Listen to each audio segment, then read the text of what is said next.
ವಿಪತ್ತುಗಳನ್ನು ದೂರ ಮಾಡುವ ವ್ಯರ್ಥ ಪ್ರಯತ್ನ ಮಾತ್ರ ಅಲ್ಲಿ ನಡೆದಿರುತ್ತದೆ. ವಿಪತ್ತು ಕ್ಷಣಕಾಲ ದೂರವಾಗುವುದನ್ನೇ ಸುಖವೆಂದು ತಪ್ಪಾಗಿ ಭಾವಿಸಲಾಗಿದೆ. ಅಭಿವೃದ್ಧಿಶೀಲ ಐಹಿಕ ಅನುಭವ ಅನಿತ್ಯವೂ ದುಃಖಮಯವೂ ಭ್ರಮಾತ್ಮಕವೂ ಆಗಿರುವುದರಿಂದಲೇ ಕ್ಷುಲ್ಲಕವೆನಿಸಿದೆ. ಆದರೆ ಸರ್ವೋತ್ಕೃಷ್ಟನಾದ ದೇವನಿಗೆ ಸಲ್ಲಿಸುವ ಭಕ್ತಿ ಸೇವೆಯು ನಿತ್ಯವೂ ಆನಂದಭರಿತವೂ ಜ್ಞಾನಮಯವೂ ಆದ ಬದುಕಿಗೆ ಕರೆದೊಯ್ಯುವುದರಿಂದ ಅದನ್ನು ಶ್ರೇಷ್ಠ ಮಟ್ಟದ ವೃತ್ತಿ ಎಂದು ಕರೆಯಲಾಗಿದೆ. ಇದು ಕೀಳಾದದ್ದರ ಜೊತೆಗೆ ಸೇರಿದಾಗ ಕೆಲವೊಮ್ಮೆ ಮಲಿನವಾಗುತ್ತದೆ. ಉದಾಹರಣೆಗೆ, ಐಹಿಕ ಲಾಭಕ್ಕಾಗಿ ಭಕ್ತಿ ಸೇವೆಯನ್ನು ಕೈಗೊಳ್ಳುವುದು ಖಂಡಿತವಾಗಿ ವಿರಕ್ತಿ ಮಾರ್ಗದ ಉನ್ನತಿಗೆ ಒಡ್ಡಿದ ವಿಘ್ನವೇ ಸರಿ. ಅಂತಿಮ ಶ್ರೇಯಸ್ಸಿಗಾಗಿ ವೈರಾಗ್ಯ ಅಥವಾ ತ್ಯಾಗವು ರೋಗಗ್ರಸ್ತ ಬದುಕಿನ ಅನುಭವಕ್ಕಿಂತ ನಿಜಕ್ಕೂ ಹೆಚ್ಚು ಉತ್ತಮವಾದ ವೃತ್ತಿ. ಅಂತಹ ಅನುಭವವೇನಿದ್ದರೂ ಕಾಯಿಲೆಯ ಕುರುಹುಗಳನ್ನು ಹೆಚ್ಚಿಸುತ್ತದೆ, ಅದರ ಅವಧಿಯನ್ನು ವಿಸ್ತರಿಸುತ್ತದೆ. ಆದ್ದರಿಂದ ಭಗವಂತನಿಗೆ ಸಲ್ಲಿಸುವ ಭಕ್ತಿ ಸೇವೆಯು ಗುಣಮಟ್ಟದಲ್ಲಿ ಶುದ್ಧವಾಗಿರಬೇಕು. ಅಂದರೆ ಐಹಿಕ ಅನುಭವದ ಅಲ್ಪ ಆಸೆಯೂ ಇರಬಾರದು. ಆದ್ದರಿಂದ ಅನಗತ್ಯ ಆಸೆ, ಫಲಾಪೇಕ್ಷೆಯುಳ್ಳ ಕ್ರಿಯೆ, ಊಹಾತ್ಮಕ ಚಿಂತನೆಗಳ ನೆರಳು ಸೋಂಕಾದ ಭಕ್ತಿ ಸೇವೆಯನ್ನು ಭಗವಂತನಿಗೆ ಸಲ್ಲಿಸುವುದೇ ಶ್ರೇಷ್ಠ ಮಟ್ಟದ ಕರ್ತವ್ಯ. ಅದನ್ನು ಪ್ರತಿಯೊಬ್ಬನು ಅಳವಡಿಸಿಕೊಳ್ಳಬೇಕು. ಭಗವಂತನ ಸೇವೆಯಲ್ಲಿ ತೊಡಗಿದವನಿಗೆ ಇದೊಂದೇ ನಿರಂತರ ನೆಮ್ಮದಿಯನ್ನು ನೀಡಬಲ್ಲದು. ನಾವು ಧರ್ಮವನ್ನು ಉದ್ದೇಶಪೂರ್ವಕವಾಗಿ ವೃತ್ತಿ ಎಂದು ನಿರ್ದೇಶಿಸಿದ್ದೇವೆ. ಏಕೆಂದರೆ ಧರ್ಮ ಪದದ ಧಾತ್ವರ್ಥ ಹೀಗಿದೆ: ಅಸ್ತಿತ್ವವನ್ನು ಧಾರಣ ಮಾಡುವಂತಹುದು ಧರ್ಮ. ಜೀವಿಯ ಅಸ್ತಿತ್ವದ ಧಾರಣ ಪ್ರಕ್ರಿಯೆ ಎಂದರೆ ಅವನ ಕಾರ್ಯಚಟುವಟಿಕೆಯನ್ನು ಪುರುಷೋತ್ತಮನಾದ ಕೃಷ್ಣನೊಂದಿಗಿರುವ ಶಾಶ್ವತ ಸಂಬಂಧದೊಡನೆ ಸಂಯೋಜಿಸುವುದೇ ಆಗಿದೆ. ಕೃಷ್ಣನು ಸಕಲ ಜೀವಿಗಳ ಆಧಾರ. ಅವನು ಚೇತನಗಳಲ್ಲೆಲ್ಲ ಸರ್ವಾಕರ್ಷಕ ಚೇತನ ಸ್ವರೂಪನಾಗಿದ್ದಾನೆ. ಹಾಗೆಯೇ ಶಾಶ್ವತ ರೂಪಗಳಲ್ಲೆಲ್ಲ ಸರ್ವಾಕರ್ಷಕ ಶಾಶ್ವತ ರೂಪನಾಗಿದ್ದಾನೆ. ಪ್ರತಿಯೊಬ್ಬ ಜೀವಿಯು ಆಧ್ಯಾತ್ಮಿಕ ಅಸ್ತಿತ್ವದಲ್ಲಿ ತನ್ನ ಶಾಶ್ವತ ರೂಪವನ್ನು ಹೊಂದಿದ್ದಾನೆ. ಕೃಷ್ಣನು ಆ ಎಲ್ಲದಕ್ಕೂ ಸನಾತನ ಆಕರ್ಷಣೆಯಾಗಿದ್ದಾನೆ. ಕೃಷ್ಣ ಸ್ವಯಂ ಪೂರ್ಣ, ಉಳಿದದೆಲ್ಲವೂ ಅವನ ಅಂಗ ಅಂಶ. ಸೇವಕ ಸೇವೆಯರ ಸಂಬಂಧ ಅದು. ಇದು ಲೋಕೋತ್ತರವಾದದ್ದು. ಹಾಗೆಯೇ ಐಹಿಕ ಅಸ್ತಿತ್ವದ ಅನುಭವಕ್ಕೆ ಪೂರ್ಣವಾಗಿ ಹೊರತಾದದ್ದು. ಸೇವಕ ಸೇವೆ ಸಂಬಂಧ ಅತ್ಯಂತ ಹಿತವಾದ ಆಪ್ತತೆಯ ರೂಪ. ಭಕ್ತಿ ಸೇವೆಯಲ್ಲಿ ಪ್ರಗತಿ ಸಾಧಿಸುತ್ತಾ ಹೋದಂತೆ ಭಕ್ತನು ಇದನ್ನು ಅರಿಯುತ್ತಾನೆ. ಐಹಿಕ ಅಸ್ತಿತ್ವದ ಇಂದಿನ ಸನ್ನಿವೇಶದಲ್ಲಿ ಕೂಡ ಅಲೌಕಿಕವೂ ಪ್ರೇಮಪೂರ್ಣವೂ ಆದ ಭಗವತ್ ಸೇವೆಯಲ್ಲಿ ಪ್ರತಿಯೊಬ್ಬನು ತನ್ನನ್ನು ತೊಡಗಿಸಿಕೊಳ್ಳಬೇಕು. ಅದು ಕ್ರಮೇಣ ವಾಸ್ತವ ಬದುಕಿನ ಸುಳಿವನ್ನು ಕೊಡುತ್ತದೆ, ಪೂರ್ಣ ತೃಪ್ತಿಗಾಗಿ ಜೀವಿಯನ್ನು ಹುರಿದುಂಬಿಸುತ್ತದೆ. ಹರೇ ಕೃಷ್ಣ. ಓಂ ಅಜ್ಞಾನತಿಮಿರಂಧಸ್ಸಜ್ಞಾನಾಂಜನಶಲಾಕಯ ಚಕ್ಷುರುನ್ಮಿಲಿತಮೇನ ತಸ್ಮೈ ಶ್ರೀ ಗುರವೇ ನಮಃ. ಶ್ರೀ ಚೈತನ್ಯ ಮನೋಭೀಷ್ಟಂ ಸ್ಥಾಪಿತಮೇನ ಭೂತಲೆ ಸ್ವಯಂ ರೂಪ ಕದಾ ಮಹ್ಯಂ ದದಾತಿ ಸ್ವಪದಾಂತಕಂ. ಸವೈ ಪುಂಸಾಂ ಪರೋ ಧರ್ಮೋ ಯಥೋ ಭಕ್ತಿರ್ ಅಧೋಕ್ಷಜೆ ಅಹೇತುಕಿ ಪ್ರತಿಹತ ಯಯಾತ್ಮ ಸುಪ್ರಸಿದ್ಧತಿ. ಇದು ಬಹಳ ಮುಖ್ಯವಾದ ಶ್ಲೋಕ. ಎಲ್ಲಾ ಭಾಗವತದ ಸಾರ ಈ ಒಂದು ಶ್ಲೋಕದಲ್ಲಿ ಪೂರ್ಣವಾಗಿದೆ. ಅಂದ್ರೆ ಭಾಗವತದಲ್ಲಿ ಸೂತ ಗೋಸ್ವಾಮಿಗಳು ಏನ್ ಹೇಳ್ಬೇಕಂತಾರೆ ಅದನ್ನ ಎಲ್ಲ ವಿಷಯಗಳನ್ನ ಈ ಒಂದು ಶ್ಲೋಕದಲ್ಲಿ ಹಾಕ್ಬಿಟ್ಟಿದ್ದಾರೆ. ಈ ಶ್ಲೋಕದಲ್ಲಿ ಎರಡು ಮುಖ್ಯವಾದ ಶಬ್ದಗಳು ಯಾವಂದ್ರೆ ಧರ್ಮ ಮತ್ತೆ ಭಕ್ತಿ, ಇವೆರಡು ಲಕ್ಷಣಗಳನ್ನ ಕೊಟ್ಟಿದ್ದಾರೆ. ಇವತ್ತಿನ ಕಾಲದಲ್ಲಿ ಧರ್ಮ ಮತ್ತೆ ಭಕ್ತಿ ಅನ್ನೋ ಎರಡು ಶಬ್ದಗಳನ್ನ ಬಹಳ ಸರಳವಾಗಿ ಬಳಸ್ತಾ ಇದ್ದಾರೆ ಜನ, ಬಹಳ ಸ್ವಾಭಾವಿಕವಾಗಿ ಬಳಸ್ತಾ ಇದ್ದಾರೆ. ಆದ್ರೆ ಅದ್ರ ಲಕ್ಷಣಗಳು ಗೊತ್ತಿಲ್ಲ. ಅದಕ್ಕೆ ಇತರ ಲಕ್ಷಣಗಳನ್ನ ಹೇಳೋದು ಇತರ ವ್ಯಾಖ್ಯಾನವನ್ನು ನೀಡೋದು ಅತಿ ಅವಶ್ಯಕವಾಗಿದೆ. ಇಲ್ಲಾದ್ರೆ ಮಾರ್ಗದರ್ಶನ ಸಿಗಲ್ಲ. ಇವೆರಡಕ್ಕೂ ಸಿದ್ಧಾಂತದ ಜ್ಞಾನ ಬೇಕು. ಸಿದ್ಧಾಂತ.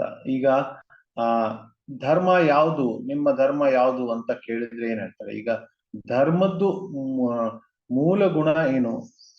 ಧರ್ಮ ಧಾತುದಿಂದ ಬಂದಿದೆ. ಸಂಸ್ಕೃತದಲ್ಲಿ ಧರಣೆ ಧರತಿ ಅಂತ ಹೇಳ್ತಾರೆ. ಧರಣೆ ಧರತಿ ಅಂದ್ರೆ ಯಾವುದು ನಿಮ್ಮನ್ನ ಹಿಡಿಯುತ್ತೆ. ಈಗ ಭೂಮಿಗೆ ಧರತಿ ಅಂತ ಹೆಸರು. ಧರತಿ ಅಂತ ಯಾಕೆ ಹೆಸರು? ಯಾಕಂದ್ರೆ ಅದು ನಮ್ಮೆಲ್ಲರನ್ನ ಹಿಡಿದಿದೆ, ಗಟ್ಟಿಯಾಗಿ ಹಿಡ್ಕೊಂಡಿದೆ. ಅದಕ್ಕೆ ಧರತಿ ಅಂತ ಹೆಸರು. ಅದೇ ತರ ಧರ್ಮ ಏನಿದೆ ಅದು ನಮ್ಮೆಲ್ಲರಿಗೂ ಗಟ್ಟಿಯಾಗಿ ಹಿಡ್ಕೊಂಡಿದೆ. ಯಹ ಧರತಿ ಸ ಧರ್ಮ. ಧರ್ಮದ ಆಶ್ರಯ ಇಲ್ಲ ಅಂದ್ರೆ ಯಾರು ಹಿಡಿಲಿಕ್ಕಾಗಲ್ಲ. ಈಗ ಧರ್ಮ ಅಂದ್ರೆ ಏನು? ಸಾಮಾನ್ಯವಾಗಿ ಜನರಿಗೆ ಕೇಳಿದ್ರೆ ನಿಮ್ದು ಯಾವ ಧರ್ಮ ಅಂತ ಕೇಳಿದ್ರೆ ಅವರು ಹಿಂದೂ ಅಂತ ಹೇಳ್ತಾರೆ, ಮುಸ್ಲಿಂ ಅಂತ ಹೇಳ್ತಾರೆ, ಕ್ರಿಶ್ಚಿಯನ್ ಅಂತ ಹೇಳ್ತಾರೆ. ಆ ಪ್ರಕಾರದ್ದು ಧರ್ಮ ಅಂತ ಹೇಳ್ತಾರೆ. ಆದ್ರೆ ನಿಜವಾಗಿ ವಾಸ್ತವಿಕ ಧರ್ಮ ಅಲ್ಲ. ಯಾಕಂದ್ರೆ ಪ್ರಭುಪಾದರು ತಾತ್ಪರ್ಯದಲ್ಲಿ ಬರೀತಾರೆ, ನಮ್ಮ ಭಗವದ್ಗೀತೆ ಭೂಮಿಕೆಯಲ್ಲಿ ಪ್ರಭುಪಾದರು ಏನ್ ಬರೀತಾರೆ? ಹಿಂದೂ ಇದ್ದವನು ನಾಳೆ ಮುಸ್ಲಿಂ ಆಗ್ಬೋದು, ಮುಸ್ಲಿಂ ಇರೋನು ನಾಳೆ ಕ್ರಿಶ್ಚಿಯನ್ ಆಗ್ಬೋದು, ಕ್ರಿಶ್ಚಿಯನ್ ಇರೋನು ನಾಳೆ ಹಿಂದೂ ಆಗ್ಬೋದು. ಇದೆಲ್ಲ ಉಪಾಧಿಗಳು ಬದಲಾವಣೆ ಆಗ್ತಾ ಇರುತ್ತೆ. ಆದ್ರೆ ಧರ್ಮ ಯಾವ ಕಾರಣಕ್ಕೂ ಬದಲಾವಣೆ ಆಗಲ್ಲ.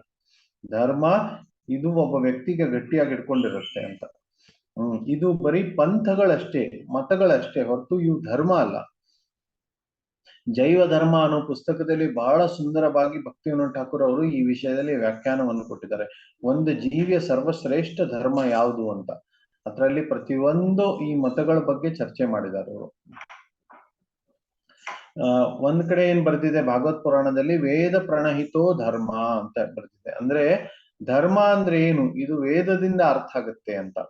ಅದಕ್ಕೆ ವೇದಗಳು ಮನುಷ್ಯ ಸಮಾಜಕ್ಕೆ ಬಹಳ ಮುಖ್ಯವಾದದ್ದು. ಅವು ಅಪೌರುಷೇಯ ಗ್ರಂಥಗಳು. ಅಪೌರುಷೇಯ ಗ್ರಂಥಗಳು ಇಲ್ಲ ಅಂದ್ರೆ ಮನುಷ್ಯ ಸಮಾಜದಲ್ಲಿ ಧರ್ಮ ಅಂದ್ರೆ ಏನು ಅಂತ ಗೊತ್ತಾಗಲ್ಲ, ನೈತಿಕತೆ ಅಂತ ಏನು ಅಂತ ಗೊತ್ತಾಗಲ್ಲ.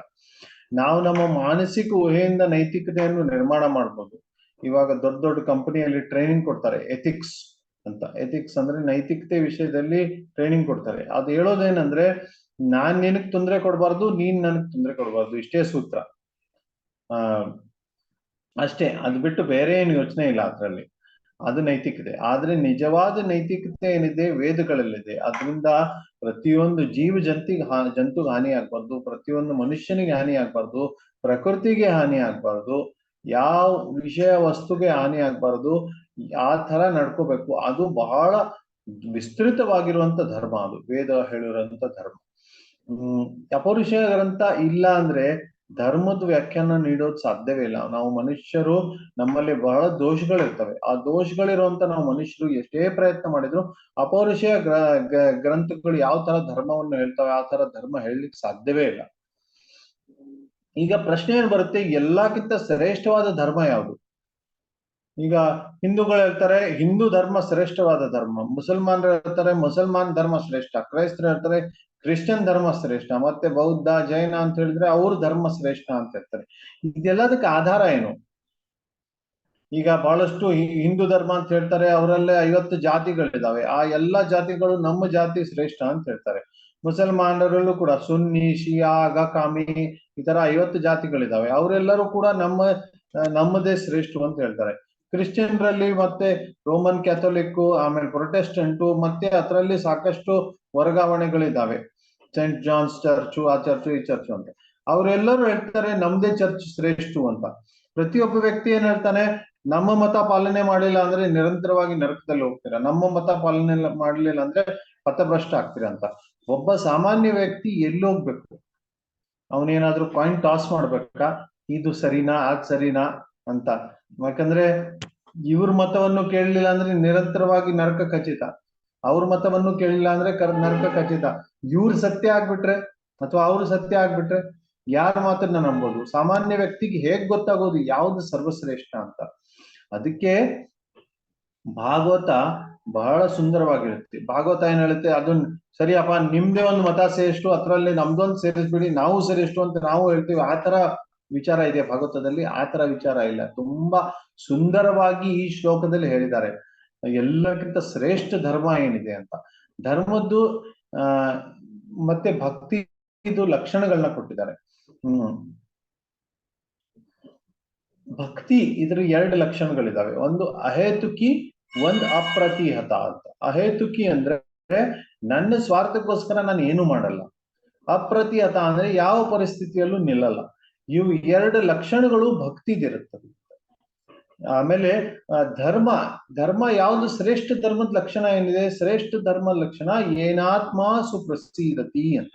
ಯಾವುದರಿಂದ ನಮ್ಮ ಸ್ವಂತದ ತೃಪ್ತಿ ಆಗುತ್ತೆ, ಪ್ರಸೀದತಿ, ನಮ್ಮ ಸ್ವಂತ ಆತ್ಮ ತೃಪ್ತಿ ಆಗುತ್ತೆ, ಆತ್ಮ ಸಂತುಷ್ಟ ಆಗುತ್ತೆ, ಅದು ಶ್ರೇಷ್ಠವಾದ ಧರ್ಮ ಅಂತ ಹೇಳ್ತಾರೆ. ಈಗ ಇದರಲ್ಲಿ ಯಾವುದು ಪಕ್ಷಪಾತ ಇಲ್ಲ, ಯಾವುದು ಪಂಥಕ್ಕೆ ಶ್ರೇಷ್ಠತೆ ಕೊಡ್ತಾ ಇಲ್ಲ. ಇದು ಯಾವುದರಿಂದ ಆತ್ಮ ಪ್ರಸನ್ನ ಆಗುತ್ತೆ ಅದು ಶ್ರೇಷ್ಠ ಧರ್ಮ. ಅದೇನದು? ಯಥೋ ಭಕ್ತಿರ್ ಅಧೋಕ್ಷಜೆ ಅಹೇತುಕಿ ಅಪ್ರತಿಹತ.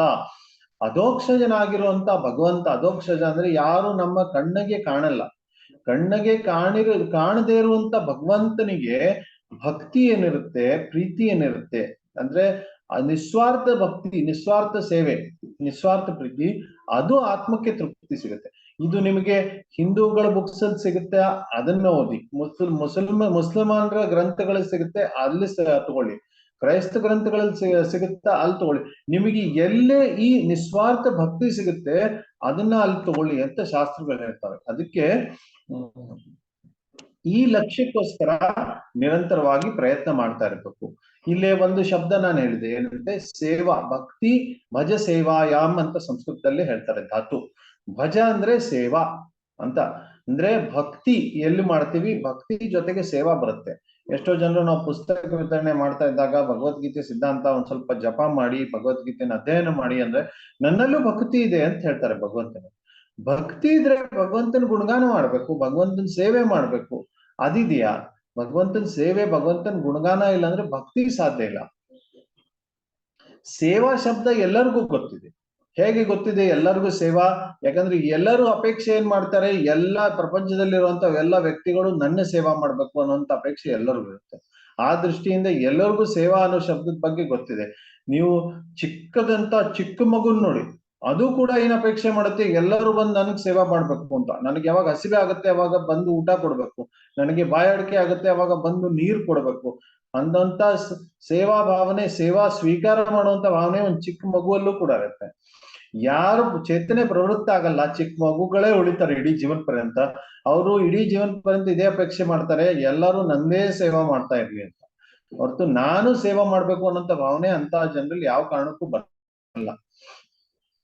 ಮಕ್ಕಳು ತಂದೆ ತಾಯಿ ಸೇವೆ ಮಾಡ್ತಾರೆ, ತಂದೆ ತಾಯಿ ಕೂಡ ಮಕ್ಕಳು ಸೇವೆ ಮಾಡ್ತಾರೆ. ಒಂದು ತಾಯಿ ಅಡಿಗೆ ಮಾಡ್ತಾಳೆ, ಮಗುಗೋಸ್ಕರ ತಿನ್ನಿಸ್ತಾಳೆ, ಈ ತರ ತಾಯಿ ಕೂಡ ಬಟ್ಟೆ ಹಾಕಿಸ್ತಾಳೆ, ಈ ತರ ತಾಯಿ ಕೂಡ ಮಕ್ಕಳು ಸೇವೆ ಮಾಡ್ತಾಳೆ, ತಂದೆ ಕೂಡ ಮಕ್ಕಳು ಸೇವೆ ಮಾಡ್ತಾರೆ, ಮಕ್ಕಳು ಕೂಡ ತಂದೆ ತಾಯಿ ಸೇವೆ ಮಾಡ್ತಾರೆ.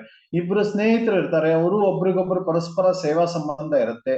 ಒಬ್ಬ ಸ್ನೇಹಿತ ಇನ್ನೊಬ್ಬನಿಗೆ ಸಹಾಯತೆ ಮಾಡ್ತಾನೆ, ಈ ತರ ಅವರಲ್ಲೂ ಪರಸ್ಪರ ಸೇವಾ ಸಂಬಂಧ ಇರುತ್ತೆ. ಆಮೇಲೆ ಅದಾದ್ಮೇಲೆ ಪತ್ನಿ ಪತಿಯ ಸೇವೆ ಮಾಡ್ತಾಳೆ, ಈ ತರ ಅಪೇಕ್ಷಿತವಾಗಿದೆ ಶಾಸ್ತ್ರ. ಅಂದ್ರೆ ಪುರಾತನ ಸಂಸ್ಕೃತಿ ಆತರ ಇದೆ, ಭಾರತದ ಸಂಸ್ಕೃತಿ. ಪತ್ನಿ ಪತಿಯ ಸೇವೆ ಮಾಡ್ತಾಳೆ. ಎಷ್ಟೋ ಜನರು ತಮ್ಮ ದೇಶದ ಸೇವೆ ಮಾಡ್ಲಿಕ್ಕೆ ಪ್ರಾಣವನ್ನೇ ಕೊಟ್ಟು ಬಿಡ್ತಾರೆ, ದೇಶಕ್ಕೆ ಹಿತ ಆಗ್ಲಿ, ದೇಶದ ಸೇವೆಗೋಸ್ಕರ ನನ್ನ ಪ್ರಾಣವನ್ನು ಕೊಟ್ಟು ಬಿಡ್ತೀನಿ ಅಂತ. ಇನ್ನು ಕೆಲವೊಂದು ಜನರು ಏನ್ ಮಾಡ್ತಾರೆ, ಬಡವರ ಸೇವೆ ಮಾಡ್ಬೇಕು ಅಂತ ಪ್ರಯತ್ನ ಮಾಡ್ತಾರೆ. ಬಡವರಿಗೆ ಸೇವೆ ಮಾಡ್ಬೇಕು, ಅವರಿಗೆ ಆಹಾರ ಕೊಡ್ಬೇಕು, ಅವರಿಗೆ ವಸತಿ ವ್ಯವಸ್ಥೆ ಕೊಡಬೇಕು. ಇದು ಬಹಳ ಪ್ರಸಿದ್ಧವಾಗಿದೆ. ಇನ್ನು ಬೇರೆ ಬೇರೆ ಪ್ರಕಾರದ ಸೇವೆಗಳು, ಬೀದಿ ನಾಯಿಗಳ ಸೇವೆ ಮಾಡ್ಬೇಕು ಅನ್ನುವಂತ ಕೆಲವೊಂದು ಸಂಸ್ಥೆಗಳಿದಾವೆ, ಕೆಲವೊಂದು ಟ್ರಸ್ಟ್ಗಳಿದಾವೆ. ಬೀದಿ ನಾಯಿಗಳಿಗೆ ಬಹಳ ಕಷ್ಟ ಆಗತ್ತೆ, ಅವ್ರಿಗೋಸ್ಕರ ಒಂದು ಟ್ರಸ್ಟ್ ಮಾಡ್ಕೊಂಡು ಅವ್ರ ಸೇವೆ ಮಾಡ್ಬೇಕು ಅಂತ ಪ್ರಯತ್ನ ಮಾಡ್ತಾ ಇದ್ದಾರೆ ಕೆಲವೊಂದು ಜನ. ಆದ್ರೆ ಮುಖ್ಯವಾಗಿ ಬಡ ಸೇವೆ ಅನ್ನೋದು ಬಹಳ ಪ್ರಸಿದ್ಧವಾಗಿದೆ ಇವತ್ತಿನ ಕಾಲದಲ್ಲಿ.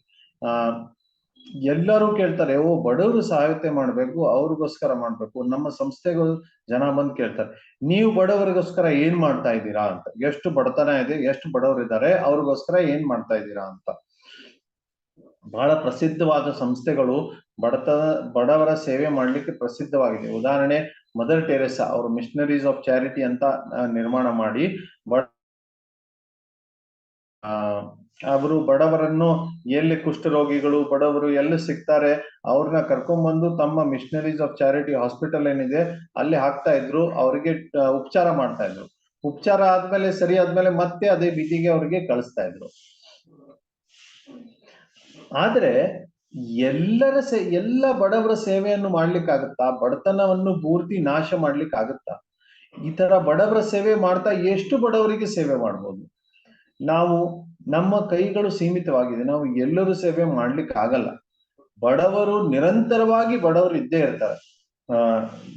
ಎಷ್ಟೋ ಜನರು, ನಮ್ಮ ಭಾರತ ಜನರ ತಪ್ಪು ಕಲ್ಪನೆ ಏನಿದೆ ಅಂದ್ರೆ ನಮ್ಮ ದೇಶದಲ್ಲಿ ಎಷ್ಟೇ ಬಡತನ ಇದೆ, ಪಾಶ್ಚಾತ್ಯ ದೇಶದಲ್ಲಿ ಇಲ್ಲ ಅಂತ. ಹೋಗಿ ನೋಡ್ಕೊಂಡ್ ಬನ್ನಿ, ಅಲ್ಲೂ ಕೂಡ ಬೀದಿಯಲ್ಲಿ ಅಲಿತಾ ಇರುವಂತ ಜನ ಸಿಗ್ತಾರೆ ನಿಮಗೆ. ಲಂಡನ್ ಬ್ರಿಡ್ಜ್ ಇರುತ್ತೆ, ಲಂಡನ್ ಬ್ರಿಡ್ಜ್ ಕೆಳಗಡೆ ಆತರ ಮನೆಯಲ್ಲೇ ಅಲಿತಾ ಇರುವಂತ ಜನ ಸುಮಾರು ಜನ ಸಿಗ್ತಾರೆ. ಇದು ಬಡತನ ಎಲ್ಲಾ ಕಡೆ ಇದೆ. ಬಡತನ ಯಾಕಿದೆ, ಯಾಕೆ ಜನರು ಬಡವರಾಗಿದ್ದಾರೆ, ಈ ಸಿದ್ಧಾಂತವನ್ನು ಅರ್ಥ ಮಾಡ್ಕೋಬೇಕು.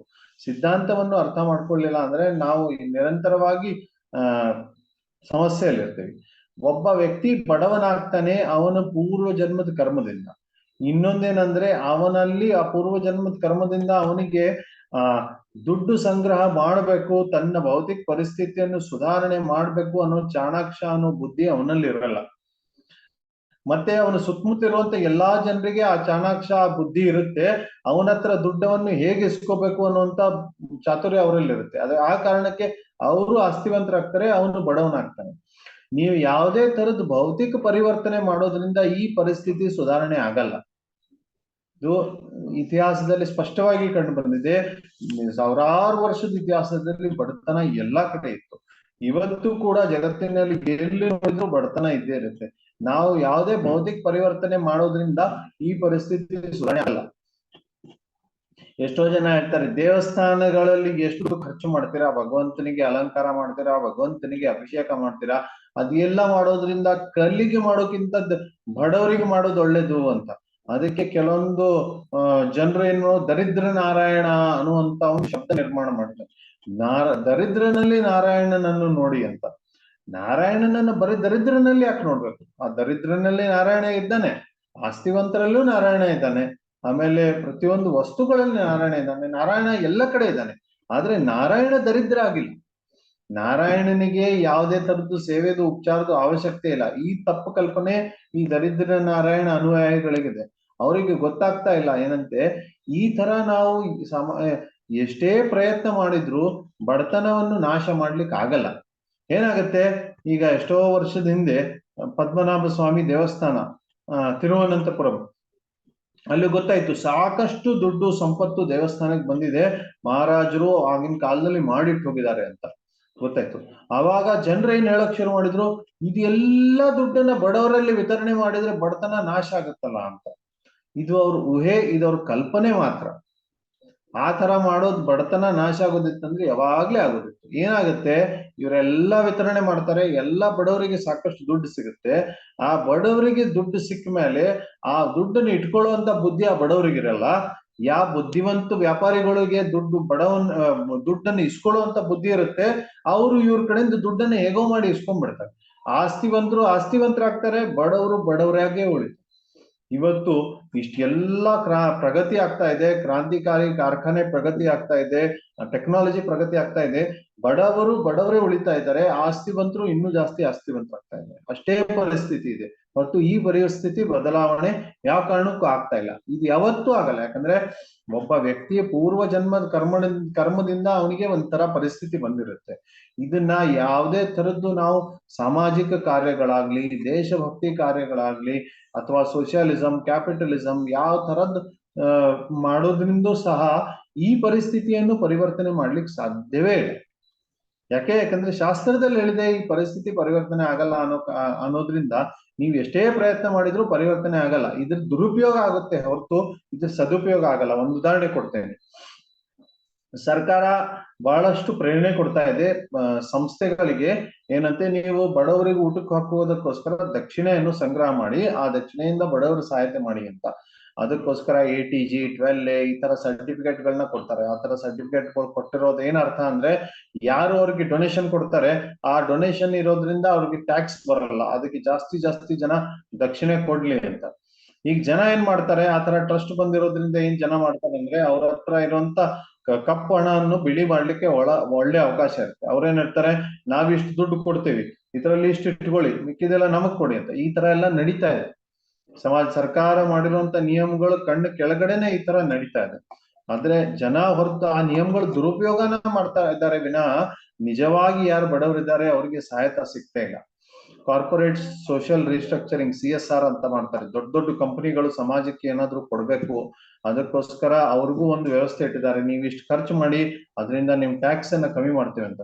ಆ ಕಂಪನಿಗಳು ಏನ್ ಮಾಡ್ತಾರೆ, ಈ ತರ ಸಂಸ್ಥೆಗಳಿಗೆ ದುಡ್ಡು ಹಾಕಿದಂಗ್ ಮಾಡ್ತಾರೆ, ಹಿಂದ್ಗಡೆಯಿಂದ ಇಸ್ಕೊಂಡಿರೋದ್ರಿಂದ ಆ ಚಾರಿಟೇಬಲ್ ಟ್ರಸ್ಟ್ಗೂ ಒಂದು 20% ಕೊಡ್ತಾರೆ, ಅವ್ರಿಗೂ ಲಾಭ ಆಗುತ್ತೆ, ಮಿಕ್ಕಿ ಕಂಪನಿ ಟ್ಯಾಕ್ಸು ಕೂಡ ಉಳಿಯುತ್ತೆ, ಎಲ್ಲರಿಗೂ ಲಾಭ ಆಗುತ್ತೆ.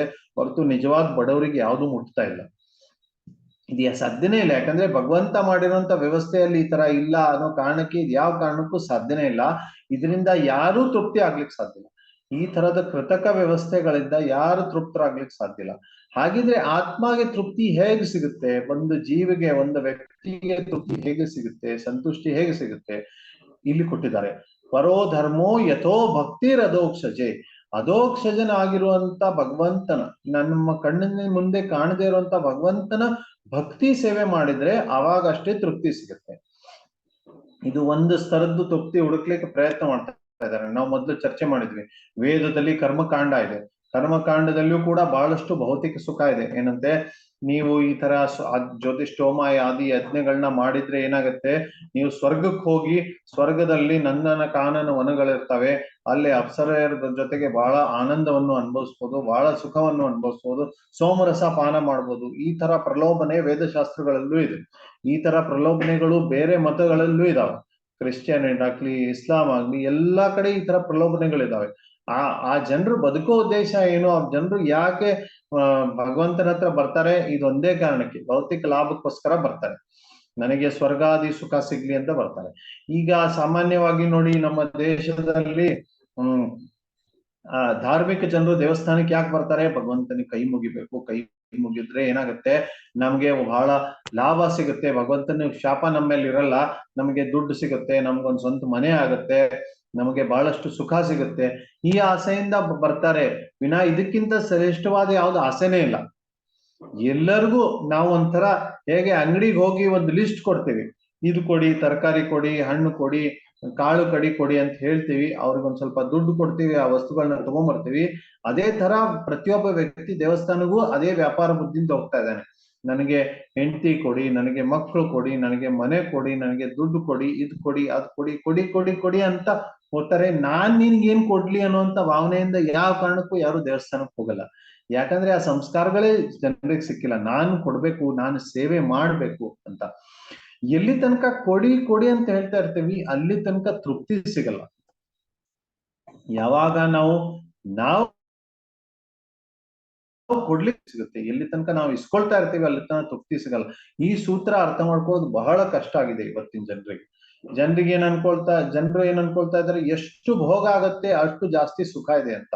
ಆ ಭೋಗದಲ್ಲಿ ಇರುವಂತ ಸುಖ ನಚ ತ್ಯಾಗಾತ್ ಪರಂ ಸುಖಂ, ತ್ಯಾಗದಲ್ಲಿ ಇರುವಂತ ಸುಖ ಭೋಗದಲ್ಲಿ ಇಲ್ಲ. ಇದು ಜನರಿಗೆ ಅರ್ಥ ಆಗ್ತಾ ಇಲ್ಲ. ಯಾಕಂದ್ರೆ ಇಂದ್ರಿಯಗಳೇನಿದಾವಲ್ಲ, ಆ ಇಂದ್ರಿಯಗಳಿಗೆ ಎಷ್ಟೇ ತೃಪ್ತಿ ಪಡಿಸಿದ್ರು ಕೊನೆಗೆ ನೋವು ಕೊಡ್ತವೆ ಹೊರತು ಸುಖ ಕೊಡಲ್ಲ. ಯಹಿ ಸಂಸ್ಪರ್ಶಜಾ ಭೋಗ ದುಃಖ ಯೋನಯತೆ ಅದ್ಯಂತವಂತ ಕೌಂತೆಯ ನತೇಶು ರಮತೆ ಬುದ್ಧ. ಬುದ್ಧಿವಂತ ಜನರು ಇಂದ್ರಿಯ ಸುಖಕ್ಕೋಸ್ಕರ ಪ್ರಯತ್ನ ಮಾಡಲ್ಲ, ಯಾಕಂದ್ರೆ ಎಷ್ಟೇ ಇಂದ್ರಿಯ ಸುಖಕ್ಕೋಸ್ಕರ ಪ್ರಯತ್ನ ಮಾಡಿದ್ರು ಕೊನೆಗೆ ದುಃಖನೇ ಕೊಡುತ್ತೆ. ಅದನ್ನ ಆ ಮೂರ್ಖತನ ಪ್ರತಿಯೊಬ್ಬ ವ್ಯಕ್ತಿ ಮಾಡ್ತಾ ಇದ್ದಾರೆ. ಈ ಭಗವಂತನ ಹತ್ರ ಹೋದ್ರು ಕೂಡ ಅದನ್ನ ತನ್ನಲ್ಲಿ ಏನ್ ಸುಖ ಇದೆ ಅಂತ, ತನಗೇನ್ ಸುಖ ಸಿಗುತ್ತೆ ಅನ್ನೋದು ಒಂದೇ ಕೇಳ್ತಾ ಇದ್ದಾರೆ. ಅದು ಭಕ್ತಿ ಆಗಲ್ಲ.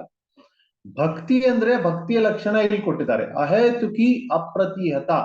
ಅಹೇತುಕಿ ಅಂದ್ರೆ ನನ್ನ ಹಿತಕ್ಕೋಸ್ಕರ ಬೇಡಪ್ಪ, ನಾನು ಏನ್ ಮಾಡ್ತಾ ಇದ್ದೇನೆ ಇನ್ನೊಬ್ಬನ ಸಂತುಷ್ಟಿಗೋಸ್ಕರ ಮಾಡ್ತಾ ಇದ್ದೀನಿ, ಆ ಭಾವನೆ ಬೆಳೆಸ್ಕೊಂಡ್ರೆ ಅವಾಗ ಅದು ಅಹೇತುಕಿ ಆಗುತ್ತೆ. ಅಪ್ರತಿಹತ ಅಂದ್ರೆ ಯಾವ ಕಾರಣಕ್ಕೂ ಯಾವ ಪರಿಸ್ಥಿತಿಗೂ ನಾನು ತಡೆಯಲ್ಲ. ಇವಾಗ ಉದಾಹರಣೆಗೆ ನಮ್ಮ ಸಂಸ್ಥೆಯಲ್ಲಿ ಬೆಳಿಗ್ಗೆ ಬೇಗ ಹೇಳ್ಬೇಕು, ಬೇಗ ಎದ್ದು 4 ಗಂಟೆಗಿಂತ ಮುಂಚೆ ಎದ್ದು ಸ್ನಾನ ಮಾಡಿ ಮಂಗಳಾರತಿ ಮಾಡ್ಬೇಕು, ಎಲ್ಲರೂ ದೇವಸ್ಥಾನಕ್ಕೆ ಬಂದು ಮಂಗಳಾರತಿ ಮಾಡ್ಬೇಕು, ಈ ತರ ಬೆಳಿಗ್ಗೆ. ಈಗ ಸಾಕಷ್ಟು ಕಾರಣ ಸಿಗ್ತವೆ ನಮ್ಗೆ ಹೇಳ್ದೆ ಇರ್ಲಿಕ್ಕೆ. ಒಂದು ತುಂಬಾ ಕೆಲಸ ಇತ್ತು, ರಾತ್ರಿ ತಡವಾಗಿ ಮಲ್ಕೊಂಡೆ, ಇನ್ನೊಂದು ಒಂದ್ ಸ್ವಲ್ಪ ಸುಸ್ತಾಗ್ತಾ ಇದೆ, ಇನ್ನೊಂದು ನಿದ್ದೆ ಬರ್ತಾ ಇದೆ, ಇನ್ನೊಂದು ಜ್ವರ ಬರ್ತಾ ಇದೆ, ಮಳೆ ಬರ್ತಾ ಇದೆ ಹೊರಗಡೆ, ಚಳಿ ಇದೆ ಹೊರಗಡೆ, ಸೆಕೆ ಇದೆ ಹೊರಗಡೆ. ಇದರ ಸಾಕಷ್ಟು ಕಾರಣ ಸಿಗುತ್ತವೆ ನಾವು ಬೆಳಿಗ್ಗೆ ಬೇಗ ಏಳ್ದೇ ಇರ್ಲಿಕ್ಕೆ. ನಮ್ಮ ಮನಸ್ಸು ತುಂಬಾ ಬುದ್ಧಿವಂತ. ನಮ್ಮ ಬುದ್ಧಿ ಮನಸ್ಸು ಎರಡು ಜೊತೆಗೆ ಸೇರಿದ್ರೆ ಬಹಳ ಪ್ರಳಯಾಂತಕ. ಅವು ಏನ್ ಕೊಡ್ತವೆ, ಅಯ್ಯೋ ನೀವು ಆರೋಗ್ಯ ಸರಿಯಾಗಿ ಇಡ್ಲಿಲ್ಲ ಅಂದ್ರೆ ಭಕ್ತಿ ಹೇಗೆ ಮಾಡ್ತೀರಾ? ಆರೋಗ್ಯ ತುಂಬಾ ಚೆನ್ನಾಗಿ ಇಟ್ಕೋಬೇಕು, ಅತಿ ಅವಶ್ಯಕವಾಗಿದೆ, ಅದಕ್ಕೋಸ್ಕರ ಒಂದ್ ಸ್ವಲ್ಪ ನಿದ್ದೆ ಮಾಡಿ, ನಿದ್ದೆ ಜಾಸ್ತಿ ಮಾಡಿದ್ರೆ ಆರೋಗ್ಯ ಚೆನ್ನಾಗಿರುತ್ತೆ. ಈ ತರ ಒಳ್ಳೆ ಒಳ್ಳೆ ಐಡಿಯಾಗಳು ಮನಸ್ಸು ಬುದ್ಧಿ ಕೊಡ್ತವೆ. ಆದ್ರೆ ಇದ್ಯಾವುದ್ರಿಂದನೂ ಸಂತುಷ್ಟಿ ಆಗಲ್ಲ. ತಪೋ ದಿವ್ಯಂ ಪುತ್ರಕ ಏನ ಸತ್ವಂ ಶುದ್ಧಯೇತ್ ಸತ್ವಾತ್ ಬ್ರಹ್ಮ ಸೌಖ್ಯಂ ತ್ವನಂತಂ ಅಂತ ಋಷಭ್ ದೇವರು ಹೇಳ್ತಾರೆ. ಅಂದ್ರೆ ಮನುಷ್ಯ ಜೀವನ ತಪಸ್ಸೆಗೋಸ್ಕರ ಇದೆ. ಇಂದ್ರಿಯ ಭೋಗ ಪ್ರಾಣಿಗಳಿಗೂ ಸಿಗ್ತವೆ. ನೀವು ಯಾವ ಭೋಗ, ಒಳ್ಳೆ ಆಹಾರ ತಿನ್ಬೇಕಾ, ಒಳ್ಳೆ ಸುಖ ಅನುಭವಿಸ್ಬೇಕಾ, ಕಾಮದ ಸುಖ ಅನುಭವಿಸ್ಬೇಕಾ, ಇವೆಲ್ಲ ಮನುಷ್ಯ ಪ್ರಾಣಿಗಳಲ್ಲೂ ಸಿಗ್ತವೆ. ಮನುಷ್ಯರಾಗಿ ಏನ್ ಪ್ರಯೋಜನ? ಮನುಷ್ಯರಾಗಿ ತಪೋ ದಿವ್ಯಂ ಪುತ್ರಕ ಏನ ಸತ್ಯಂ, ತಪಸ್ಸೆ ಮಾಡ್ಬೇಕು ಮನುಷ್ಯ ಜೀವನದಲ್ಲಿ ಅಂತ ಋಷಭ್ ದೇವರು ಹೇಳ್ತಾರೆ. ಅದು ಬಹಳ ಮುಖ್ಯವಾದದ್ದು. ತಪಸ್ಸೆಯಲ್ಲಿ ಏನಿರುತ್ತೆ, ಬೆಳಿಗ್ಗೆ ಬೇಗ ಹೇಳ್ಬೇಕು, ಬೇಗ ಎದ್ದು ಸ್ನಾನ ಮಾಡ್ಬೇಕು, ಸ್ನಾನ ಮಾಡಿ ಮಂಗಳಾರತಿಯಲ್ಲಿ ಪಾಲ್ಗೊಂಡು ಭಗವಂತನ ಸೇವೆ ಮಾಡ್ಬೇಕು, ಭಗವಂತನ ನಾಮಸ್ಮರಣೆ ಮಾಡ್ಬೇಕು. ಇದು ಬಹಳ ಮುಖ್ಯವಾದದ್ದು. ಈ ತಪಸ್ಸೆ ಮನುಷ್ಯ ಜೀವನದಲ್ಲಿ ನೋಡಿ, ಮನುಷ್ಯ ಜೀವನದಲ್ಲಿ ಸಮಯ ತುಂಬಾ ಕಡಿಮೆ ಆಗಿದೆ, ಕಾಲ ಕಳೀತಾ ಹೋಗ್ತಾ ಇದೆ. ನಾವು ಮೊದಲು ಚರ್ಚೆ ಮಾಡಿದ್ವಿ ಈ ವಿಷಯದಲ್ಲಿ. ಯಾರಿಗೆ ಎಷ್ಟು ಸಮಯ ಗೊತ್ತಿಲ್ಲ, ಮಹಾರಾಜ್ ಮುಂದೆ ನಾವು ಚರ್ಚೆ ಮಾಡ್ತೀವಿ. ಮಹಾರಾಜ್ ಖಟ್ವಾಂಗ ಅಂತ ರಾಜ ಇದೆ. ಮಹಾರಾಜ್ ಖಟ್ವಾಂಗ ಅನ್ನುವಂತ ರಾಜ ದೇವತೆಗಳಿಗೆ ಬಹಳ ಸಹಾಯತೆ ಮಾಡಿದ್ರು, ಯುದ್ಧ ಮಾಡ್ಲಿಕ್ಕೆ, ಅಸುರರ ವಿರುದ್ಧವಾಗಿ ಯುದ್ಧ ಮಾಡ್ಲಿಕ್ಕೆ ಸಹಾಯತೆ ಮಾಡಿದ್ರು. ಎಷ್ಟು ಸಹಾಯತೆ ಮಾಡಿ ಆದ್ಮೇಲೆ ಕೊನೆಗೆ ದೇವತೆಗಳು ವಿಜಯ ಆಯ್ತು. ದೇವತೆಗಳು ವಿಜಯ ಆದ್ಮೇಲೆ ಅವ್ರ ದೇವತೆಗಳು ಬಹಳ ಸಂತುಷ್ಟಿ ಪಟ್ಟು ನಿನಗೆ ಏನ್ ಬೇಕು ವರ ಕೇಳು ಕೊಡ್ತೇವಿ ಅಂತ ಖಟ್ವಾಂಗ ಮಹಾರಾಜರಿಗೆ ಹೇಳಿದ್ರು. ಖಟ್ವಾಂಗ ಮಹಾರಾಜರು ತುಂಬಾ ಬುದ್ಧಿವಂತರು. ಅವರು ಮೊದ್ಲೇನಿದ್ರು ಅದೆಲ್ಲ ಇರ್ಲಿ ಸರಿ, ನನಗೆ ಸಮಯ ಎಷ್ಟು ಉಳಿದಿದೆ ಅದ್ ಹೇಳಿ ಅಂತ ಹೇಳಿದ್ರು. ಈ ವರ ಏನೋ ಕೊಟ್ಬಿಡ್ತೀರಿ, ಆ ವರ ಭೋಗ ಮಾಡ್ಲಿಕ್ಕೆ ಸಮಯ ಎಷ್ಟು ಉಳಿದಿದೆ ಅದನ್ನ ಮೊದ್ಲು ಹೇಳಿ ಅಂತ ಹೇಳಿದ್ರು. ಆವಾಗ ದೇವತೆಗಳು ನೋಡ್ಕೊಂಡು ಹೇಳ್ತಾರೆ, 1 ಮುಹೂರ್ತ ಸಮಯ ಬಾಕಿದೆ ಜೀವನದಲ್ಲಿ, 24 ನಿಮಿಷ ಬಾಕಿದೆ ಅಂತ. ಇವಾಗ ಅವ್ರು ಮೂರ್ಖತನ ಮಾಡಿ ನನಗೆ ಇದು ಕೊಡು ಅದು ಕೊಡು, ಅರಮನೆ ಕೊಡು ಅದ್ ಕೊಡು ಅಂತ ಕೇಳ್ಬಿಟ್ಟಿದ್ರು. ಅದ್ ಬರೋ ಅಷ್ಟರಲ್ಲಿ 1 ಮುಹೂರ್ತ ಮುಗಿದೋಗಿ ಜೀವನ ನಾಶ ಆಗ್ತಿತ್ತು. ಆದ್ರೆ ಅವ್ರು ತುಂಬಾ ಬುದ್ಧಿವಂತರು. 24 ನಿಮಿಷ ಇದೆ ಅಂತ. ಇದು ಸುಖದೇವ ಗೋಸ್ವಾಮಿಗಳು ಪರೀಕ್ಷಿತ್ ಮಹಾರಾಜಿಗೆ ಹೇಳ್ತಾರೆ, ನೋಡಿ ನಿನಗೆ 7 ದಿನ ಇದೆ ಅಂತ ಪಶ್ಚಾತ್ತಾಪ ಪಡ್ಬೇಡಿ, 7 ದಿನ ತುಂಬಾ ಜಾಸ್ತಿ ಆಯ್ತು. ಖಟ್ವಾಂಗ ಮಹಾರಾಜಿಗೆ ಬರೀ 24 ನಿಮಿಷ ಇತ್ತು. ಆ ಲೆಕ್ಕದಲ್ಲಿ ನೀವು ತುಂಬಾ ಜಾಸ್ತಿ ಸಮಯ ಸಿಕ್ಕಿದೆ ಭಗವಂತನನ್ನ ಅರ್ಥ ಮಾಡ್ಕೊಳ್ಳಿಕ್ಕೆ ಅಂತ ಅವ್ರಿಗೆ ಆಶ್ವಾಸನೆ ಕೊಡ್ತಾ ಇದ್ದಾರೆ. ಆ ಒಂದೇ ಮುಹೂರ್ತದಲ್ಲಿ 24 ನಿಮಿಷದಲ್ಲಿ ಪೂರ್ತಿ ಭಗವಂತನ ಆಶ್ರಯ ತಗೊಂಡು ಭಗವಂತನ ಸೇವೆ ಮಾಡಿ ತಮ್ಮ ಜೀವನವನ್ನು ಪರಿಪೂರ್ಣತೆಯನ್ನು ಗಳಿಸಿದ್ರು ಖಟ್ವಾಂಗ ಮಹಾರಾಜ್. ಇಂಥ ಒಳ್ಳೆ ಉದಾಹರಣೆ ಶಾಸ್ತ್ರಗಳಲ್ಲಿದೆ. ಅದಕ್ಕೆ ನಮ್ಮ ಜೀವನದಲ್ಲಿ ಸಮಯ ಇಲ್ಲ. ಇರುವಷ್ಟು ಸಮಯ ಈ ಅಹೇತುಕಿ ಭಗವಂತನ ಭಕ್ತಿಯಲ್ಲಿ ನಾವು ಅಳವಡಿಸ್ಬೇಕು. ಜವಾಬ್ದಾರಿಗಳು ಸುಮಾರು ಇರ್ತವೆ, ಪರಿವಾರದ ಜವಾಬ್ದಾರಿಗಳಿರ್ತವೆ, ಮನೆ ಜವಾಬ್ದಾರಿಗಳಿರ್ತವೆ, ಕೆಲಸದ ಜವಾಬ್ದಾರಿಗಳಿರ್ತವೆ, ಬಹಳಷ್ಟು ಅವು ಇರೋವೆ. ಆದ್ರೆ ಅವೆಲ್ಲ ಈ ಜನ್ಮದಲ್ಲಿ ಬಂದಿರುವಂತ ಜವಾಬ್ದಾರಿಗಳು. ಈ ಜನ್ಮದಲ್ಲಿ, ಈಗ ಹೋದ ಜನ್ಮದಲ್ಲಿ ಯಾರ ಜವಾಬ್ದಾರಿ ಇತ್ತು, ಯಾರನ್ನ ಸಾಕ್ಬೇಕಾಗಿತ್ತು, ನಮ್ಮೆಲ್ಲರಿಗೂ ಯಾರನ್ನ ಸಾಕ್ಬೇಕಾಗಿರ್ಬೋದು, ಎಲ್ಲರನ್ನ ನೋಡ್ಬೇಕಾಗಿತ್ತು. ಇವತ್ತು ನಾವು ಅವ್ರಿಗೋಸ್ಕರ ಏನಾದ್ರು ಮಾಡ್ತಾ ಇದ್ದೇವ ಹೇಳಿ ನೋಡೋಣ. ಪೂರ್ವ ಜನ್ಮದಲ್ಲಿ ಯಾರೋ ಒಬ್ಬ ಮಗ ಇರ್ಬೇಕು, ಅವನಿಗೆ ಬೆಳೆಸ್ಬೇಕಾಗಿತ್ತು, ಅವನಿಗೆ ದೊಡ್ಡ ಸಂಗ್ರಹ ಮಾಡ್ಬೇಕಾಗಿತ್ತು. ಇವತ್ತು ಆ ಮಗಂದು ನಮ್ದು ಏನಾದ್ರು ಸಂಬಂಧ ಇದೆಯಾ, ಅಥವಾ ಏನಾದ್ರು ತಂದೆ ತಾಯಿ ಇತ್ತು ಯಾವ್ದಾದ್ರು ಒಂದು ದೇಶದಲ್ಲಿ, ಬಹುಶಃ ಹೋದ ಜನ್ಮದಲ್ಲಿ ನಾವು ಪಾಕಿಸ್ತಾನದಲ್ಲಿ ಹುಟ್ಟಿ ತುಂಬಾ ಪಾಕಿಸ್ತಾನ ಸೇವೆ ಮಾಡಿರ್ಬೋದು ನಾವು. ಅವಾಗ ನಾವು ಯೋಚನೆ ಮಾಡ್ತಿರ್ಬೋದು, ಯುದ್ಧ ಆಗ್ಲಿ, ಯುದ್ಧದಲ್ಲಿ ಭಾರತ ಸೋತ್ ಬಿಡ್ಲಿ ಅಂತ ಯೋಚನೆ ಮಾಡ್ತಿರ್ಬೋದು ನಾವು ಸೈನಿಕ ಆಗಿರ್ಬೋದು. ಈ ಜನ್ಮದಲ್ಲಿ ನಾವು ಈ ಭಾರತ ದೇಶದಲ್ಲಿ ಹುಟ್ಟಿದ್ದೇವೆ, ಈ ಜನ್ಮದಲ್ಲಿ ನಾವು ಭಾರತ ದೇಶ ಗೆದ್ದು ಬಿಡ್ಲಿ ಅಂತ ಯೋಚನೆ ಮಾಡ್ತಿರ್ಬೋದು. ಇದು ಕ್ಷಣಿಕ. ಒಂದಿಂತ ಜನ್ಮ ಬರುತ್ತೆ, ಆ ಜನ್ಮದಲ್ಲಿ ಈ ಜನ್ಮದ್ದು ಕೂಡ ನಮ್ಗೆ ಯೋಚನೆ ಇರಲ್ಲ. ಈ ಜನ್ಮದಲ್ಲಿ ಯಾರನ್ನ ಸೇವೆ ಮಾಡ್ತಾ ಇದೀವಿ ಆ ಜನರ ಬಗ್ಗೆ ನಮ್ದು ಸಂಬಂಧನೇ ಇರಲ್ಲ. ಆದ್ರೆ ಪ್ರತಿಯೊಂದು ಜನ್ಮದಲ್ಲಿ ಅಧೋಕ್ಷಜನಾಗಿರುವಂತ ಭಗವಂತನ ಸಂಬಂಧ ನಮ್ಮೆಲ್ಲರ ಜೊತೆಗಿದೆ.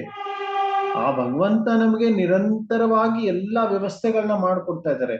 ನಮಗೆ ಶ್ವಾಸ ತಗೊಳ್ಳಿಕ್ಕೆ ಗಾಳಿ ಆ ಭಗವಂತ ಕೊಡ್ತಾ ಇದ್ದಾರೆ, ಕುಡಿಲಿಕ್ಕೆ ನೀರು ಆ ಭಗವಂತ ಕೊಡ್ತಾ ಇದ್ದಾರೆ, ತಿನ್ಲಿಕ್ಕೆ ಆಹಾರ ಭಗವಂತ ಕೊಡ್ತಾ ಇದ್ದಾನೆ, ಆರೋಗ್ಯ ಭಗವಂತ ಕೊಡ್ತಾ ಇದ್ದಾನೆ. ಪ್ರತಿ ಒಂದು ವಸ್ತುವನ್ನ, ಪ್ರತಿ ಒಂದು ವ್ಯವಸ್ಥೆ ಭಗವಂತ. ಈಗ ನಾವು ಒಂದು ಮಾತು ಹೇಳ್ಬೇಕು, ಹಸಿವೆ ಆಗಿದೆ ಅಂತ ಒಂದು ಮಾತು ಹೇಳ್ಬೇಕಂದ್ರೆ ಆ ಮಾತವನ್ನು ನುಡಿಸ್ತಾ ಇದ್ದಾನೆ. ಹಸಿವೆ ಆದ್ಮೇಲೆ ಆಹಾರ ಬಂದು ತಿಂದ ಮೇಲೆ ಆಹಾರ ಹೊಟ್ಟೆಯಲ್ಲಿ ಜೀರ್ಣ ಆಗ್ಬೇಕಂದ್ರೆ ಆ ಜೀರ್ಣ ಆಗ್ಲಿಕ್ಕೆ ಭಗವಂತ ಒಂದು ವ್ಯವಸ್ಥೆ ಮಾಡಿದ್ದಾನೆ. ಅಹಂ ವೈಶ್ವಾನರೋ ಭೂತ್ವ ಪ್ರಾಣಿನಾಂ ದೇಹಂ ಆಶ್ರಿತ. ವೈಶ್ವಾನರ ಅನ್ನುವಂತ ಅಗ್ನಿ ರೂಪದಲ್ಲಿ ಹೊಟ್ಟೆಯಲ್ಲಿದ್ದು ಅದನ್ನು ಜೀರ್ಣ ಮಾಡಿಸಿ ನಮಗೆ ಶಕ್ತಿ ಕೊಡ್ತಾ ಇದ್ದಾನೆ. ಈಗ ಕಣ್ಣು ಕಾಣಬೇಕು, ಕಣ್ಣು ಕಾಣಬೇಕಂದ್ರೆ ಕಣ್ಣಿನಲ್ಲಿ ಭಗವಂತ ಒಂದು ರೂಪವನ್ನು ಇಟ್ಟು ಆ ರೂಪದ ಮುಖಾಂತರ ಕಾಣುವಂತ ವ್ಯವಸ್ಥೆ ಮಾಡ್ತಾ ಇದ್ದಾನೆ. ಇಷ್ಟು ಪ್ರತಿಯೊಂದು ಅಂಗಾಂಗವನ್ನು ಸರಿಯಾಗಿ ನಡೆಸ್ತಾ ಇದ್ದಾನೆ. ಈ ಭೂಮಿ ಸರಿಯಾದ ಸಮಯದಲ್ಲಿ ಸರಿಯಾಗಿ ತೇಲ್ತಾ ಇರ್ಬೇಕು, ಅದು ಮುಳುಗ್ ಹೋಗ್ಬಾರ್ದು, ಸರಿಯಾದ ಸಮಯದಲ್ಲಿ ಮಳೆ ಕೊಡ್ಬೇಕು, ಗಾಳಿ ಕೊಡ್ಬೇಕು. ಇಂಥ ಅದ್ಭುತ ವ್ಯವಸ್ಥೆಯನ್ನು ಮಾಡಿದಾನೆ ಬರೀ ನಮ್ಮ ತೃಪ್ತಿಗೋಸ್ಕರ. ಅದು ಜನ್ಮ ಜನ್ಮಾಂತರದಿಂದ ಇದು ಮಾಡ್ತಾ ಬರ್ತಾ ಇದ್ದಾನೆ. ಆ ಭಗವಂತನಿಗೋಸ್ಕರ ನಾವು ಯಾವತ್ತೂ ಸೇವೆ ಮಾಡ್ಬೇಕು. ಇಂಥ 1000 ಜವಾಬ್ದಾರಿಗಳು. ನೀವು ದೇಶ ಸೇವೆ ಪರಮ ಧರ್ಮ ಅಂತ ಅನ್ಬೋದು, ನಮ್ಮ ಪರಿವಾರ ಜನರ ಸೇವೆ ಪರಮ ಧರ್ಮ ಅಂತ ಅನ್ಬೋದು, ಮತ್ತೆ ಯಾರ್ದಾದ್ರೂ ಸೇವೆ ಪರಮ ಧರ್ಮ ಅಂತ ಅನ್ಬೋದು, ಬೀದಿ ನಾಯಿಗಳ ಸೇವೆ ಪರಮ ಧರ್ಮ ಅಂತ ಅನ್ಬೋದು, ಮನುಷ್ಯರ ಬಡವರ ಸೇವೆ ಪರಮ ಧರ್ಮ ಅಂತ. ಇದು ಎಲ್ಲ ಇರ್ಬೋದು. ಇದು ಎಲ್ಲ ಆತ್ಮವನ್ನು ತೃಪ್ತಿ ಮಾಡಿಸ್ಲಿಕ್ಕೆ ಆಗಲ್ಲ. ಯಾಕಂದ್ರೆ ಜನ್ಮ ಜನ್ಮಾಂತರದಿಂದ ನಮಗೆ ಯಾರು ಸಹಾಯತೆ ಮಾಡ್ತಾ ಇದ್ದಾರೆ ಅವರ ತೃಪ್ತಿ ಯಾವಾಗ ಆಗತ್ತೆ, ಆವಾಗಷ್ಟೇ ನಮ್ಮ ಆತ್ಮ ತೃಪ್ತಿ ಆಗುತ್ತೆ. ಇವೆಲ್ಲ ಕ್ಷಣಿಕ. ಈ ಪ್ರಪಂಚದ ಜೊತೆಗೆ ನಮ್ಮ ಸಂಬಂಧ ಇಲ್ಲ. ನಮ್ಮ ನಿರಂತರ ಸಂಬಂಧ ಭಗವಂತನ ಜೊತೆಗಷ್ಟೇ. ಆ ಬಡವನ ಸಂಬಂಧ ಕೂಡ ಭಗವಂತನ ಜೊತೆಗಿದೆ, ಆ ಆಸ್ತಿವಂತನ ಸಂಬಂಧ ಕೂಡ ಭಗವಂತನ ಜೊತೆಗಿದೆ. ಅವರು ಭಗವಂತನನ್ನು ಮರೆತು ಬಿಟ್ಟಿರೋ ಕಾರಣದಿಂದ ರೋಗಿಯಾಗಿದ್ದಾರೆ, ಭಗವಂತನನ್ನು ಮರೆತು ಬಿಟ್ಟಿರೋ ಕಾರಣದಿಂದ ಬಡವನಾಗಿದ್ದಾರೆ. ನಿಜವಾದ ಸಮಾಜ ಸೇವೆ ಅಂದ್ರೆ ಏನು? ಜನರಿಗೆ ಭಗವಂತನ ಜೊತೆಗೆ ಸಂಬಂಧ ಪುನರ್ ಸ್ಥಾಪನೆ ಮಾಡೋದು, ಇದು ನಿಜವಾದ ಸಮಾಜ ಸೇವೆ. ಇದ್ ಬಿಟ್ಟು ಯಾವ ಸೇವೆ ಮಾಡಿದ್ರು ಅದು ತಾತ್ಕಾಲಿಕವಾಗಿದ್ದು, ಕ್ಷಣಿಕವಾಗಿದ್ದು. ಇದು ಜನರಿಗೆ ಅರ್ಥ ಆಗ್ಬೇಕು. ಅದಕ್ಕೆ ನಮ್ಮ ಗ್ರಂಥಗಳ ಅಧ್ಯಯನ ಮಾಡ್ಬೇಕು. ಅದಕ್ಕೆ ಪ್ರತಿಯೊಬ್ಬ ವ್ಯಕ್ತಿ ತಪೋ ದಿವ್ಯಂ ಪುತ್ರಕೇನ ಸತ್ವಂ, ತನ್ನ ಜೀವನವನ್ನು ತಪಸ್ಸೆಗೋಸ್ಕರ ಬಳಸ್ಬೇಕು. ತಪಸ್ಸೆ ನಮ್ಗೇನ್ ಅಪೇಕ್ಷೆ ಇದೆ? ನಾವು ಹಿಮಾಲಯಕ್ಕೆ ಹೋಗಂತ ಹೇಳ್ತಾ ಇದ್ದೀವಾ? ಇವತ್ತಿನ ಕಾಲದಲ್ಲಿ, ಹಿಂದಿನ ಕಾಲದಲ್ಲಿ ಸ್ವಲ್ಪ ಆದ್ರೂ ತಪಸ್ಸೆ ಇರ್ತಾ ಇತ್ತು. ಬೆಳಿಗ್ಗೆ ಎದ್ದು ತಣ್ಣೀರಲ್ಲಿ ಸ್ನಾನ ಮಾಡ್ಬೇಕಾಗ್ತಿತ್ತು. ರಾತ್ರಿ ಹೊತ್ತು ಇದು ಮಧ್ಯಾಹ್ನ ಹೊತ್ತು, ಇಂಥ ಬಿಸಿಲುಗಾಲದಲ್ಲೂ ಕೂಡ ಮಧ್ಯಾಹ್ನ ಹೊತ್ತು ಸೌದೆ ಒಲೆ ಮೇಲೆ ಅಡಿಗೆ ಮಾಡ್ತಾ ಇದ್ರು ಹೆಣ್ಮಕ್ಳು. ಈ ತರ ಎಷ್ಟು ಕಠೋರ ಈ ತಪಸ್ಸೆ ಇರ್ತಿತ್ತು. ಇವತ್ತಿನ ಕಾಲದಲ್ಲಿ ಫ್ರಿಡ್ಜ್ ಅಲ್ಲಿ 50 ವಸ್ತುಗಳನ್ನ ಇಟ್ಟಿರ್ತಾರೆ, ಪ್ರತಿಯೊಂದು ವ್ಯವಸ್ಥೆ ಇರುತ್ತೆ. ಆದ್ರೆ ಜನರು ಮೊದಲೇ ಮಾತು, ಕನಿಷ್ಠ ಪಕ್ಷ ಆರಂಭದಲ್ಲಿ ಬೆಳಿಗ್ಗೆ 4 ಗಂಟೆಗಿಂತ ಮುಂಚೆ ಎದ್ದು ಸ್ನಾನ ಮಾಡ್ಬೇಕು. ಅದು ಎಷ್ಟು ದೊಡ್ಡ ತಪಸ್ಸೆ. ಸ್ನಾನ ಮಾಡಿ ಭಕ್ತರ ಸಂಘದಲ್ಲಿ ಮಂಗಳಾರತಿ ಹಾಡಬೇಕು. ದೇವಸ್ಥಾನಕ್ಕೆ ಬರ್ಬೇಕು. ದೇವಸ್ಥಾನಕ್ಕೆ ಬಂದು ಮಂಗಳಾರತಿ ಹಾಡಿ, ಏನ್ ಭಗವಂತನೇನ್ ಅಪೇಕ್ಷೆ ಇದೆ? ಇವಾಗ ತನ್ನ ಮುಂದೆ ಬಂದು ನಿಂತುಕೊಂಡು ಅವನ ಹಾಡವನ್ನು ಹಾಡ್ಬೇಕು. ಹಾಡನ್ನು ಹಾಡಿ ಭಕ್ತ ಸಂಘದಲ್ಲಿ ಜಪ ಮಾಡ್ಬೇಕು. ಈ ತರ ಭಾಗವತ ಶ್ರವಣವನ್ನು ಮಾಡ್ಬೇಕು. ಅದಕ್ಕೋಸ್ಕರ ಬೆಳಿಗ್ಗೆ ಬೇಗ ಹೇಳ್ಬೇಕು. ಎಷ್ಟೇ ಜವಾಬ್ದಾರಿ ಇದ್ರು ಈ ಒಂದು ಸಣ್ಣ ಕೆಲಸ ಮಾಡ್ಲಿಕ್ಕೆ ಆಗಲ್ವಾ? ನಮ್ಗೆಲ್ಲರಿಗೂ ಕೃಷ್ಣ ಭಾವನಾಮೃತ ಸಂಘಕ್ಕೆ ಯಾಕೆ ಬಂದಿದ್ದೇವೆ ನಾವು? ಯಾಕಂದ್ರೆ ನಮಗೆ ಈ ಕೆಲವೊಂದು ಆಶ್ವಾಸನೆಗಳನ್ನ ಕೊಟ್ಟಿದ್ದಾರೆ. ಏನಂತೆ, ನಾವು ಈ ಮಾರ್ಗದಲ್ಲಿ ನಡೆದ್ರೆ ನಾವು ಒಂದಿನ ಭಗವಂತನ ಧಾಮಕ್ಕೆ ಹೋಗ್ತೇವಿ, ಈ ಜನ್ಮ ಮೃತ್ಯು ಚಕ್ರದಿಂದ ಹೊರಗಡೆ ಬರ್ತೇವಿ, ಇನ್ನೊಂದ್ಸರಿ ಈ ಪ್ರಪಂಚದಲ್ಲಿ ಹುಟ್ಟೋ ಅವಶ್ಯಕತೆ ಇಲ್ಲ. ಹೌದಲ್ವಾ? ಇದೆಲ್ಲ ಹೇಳಿ ನಮಗೆ ಕೃಷ್ಣ ಭಾವನಾಮೃತ ಸಂಘದಲ್ಲಿ ಸೇರಿಸಿದ್ದಾರೆ. ಇದಕ್ಕೋಸ್ಕರ ಪ್ರಯತ್ನ ಮಾಡ್ಬೇಕು, ಮನುಷ್ಯ ಜೀವನ ವ್ಯರ್ಥ ಮಾಡ್ಬಾರ್ದು ಅಂತ.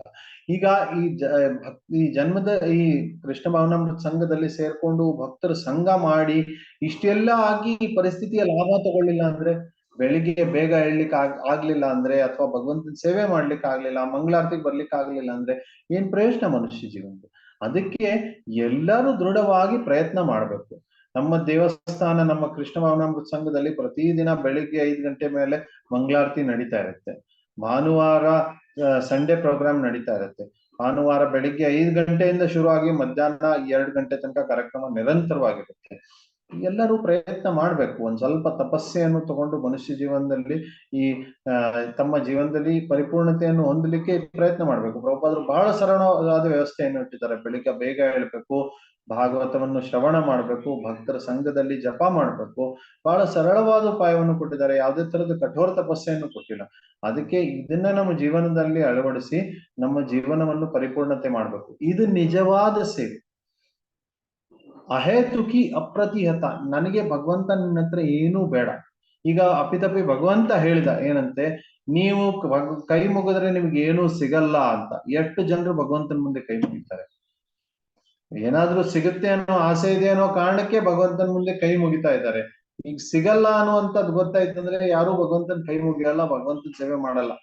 ಆದ್ರೆ ಭಗವಂತ ಗೋಪಿಗಳೇನ್ ಹೇಳ್ತಾರೆ, ಆಶ್ಲಿಷ್ಯವಾ ಪಾದರತಾಂ ಪಿನಷ್ಟು ಮಾಂ ಅದರ್ಶನಾನ್ ಮರ್ಮ ಹತಾಂಕರೋತ್ವ ಯಥಾ ತಥಾವಾ ವಿದತಾತು ಲಂಪಟೋ ಮತ್ ಪ್ರಾಣನಾಥಸ್ತು ಸೇವನಾಪರ. ನನಗೆ ನೀವು ನನ್ನ ಕಣ್ಮುಂದೆ ಬರಬೇಡಿ, ನನ್ನನ್ನ ತಿರಸ್ಕಾರ ಮಾಡಬೇಡಿ, ನನ್ನನ್ನು ಕಾಲಲ್ಲಿ ತುಳಿದಾಕಿ ನಂದು ನಿಂದು ಸಂಬಂಧ ಇಲ್ಲ ಅಂತ ನಾನು ದೂರ ಮಾಡಿ, ಇದಾದ್ರೂ ಸಹ ನಾನು ನಿನ್ನನ್ನೇ ಸೇವೆ ಮಾಡ್ತೀನಿ ಅಂತ. ಇದು ನಿಸ್ವಾರ್ಥ ಸೇವೆ. ಒಂದೊಂದ್ಸರಿ ಏನಾಗುತ್ತೆ, ಯಾರಾದ್ರೂ ಜೋರಾಗಿ ಬೈದ್ ಬಿಟ್ರೆ ಒಂದೊಂದ್ಸರಿ ಭಕ್ತರ ಸಂಘದಿಂದ ಒಂದ್ ಸ್ವಲ್ಪ ದೂರ ಆಗ್ಬೋದು. ಆತರ ಪರಿಸ್ಥಿತಿ ಆಗ್ಬೋದು ಜನರಿಗೆ. ಆದ್ರೆ ಆತರ ಆಗ್ಬಾರ್ದು. ನಮ್ಮ ಸೇವೆ ಭಗವಂತನ ಪ್ರತಿ ಇರುತ್ತೆ, ಭಗವಂತನ ಭಕ್ತರ ಪ್ರತಿ ಇರುತ್ತೆ. ಅದು ಸೇವೆ ನಿರಂತರವಾಗಿರ್ಬೇಕು. ಅಹೇತುಕಿ ಅಪ್ರತಿಹತ, ಯಾವ ಕಾರಣಕ್ಕೂ ಆ ಸೇವೆ ತಡಿಬಾರ್ದು.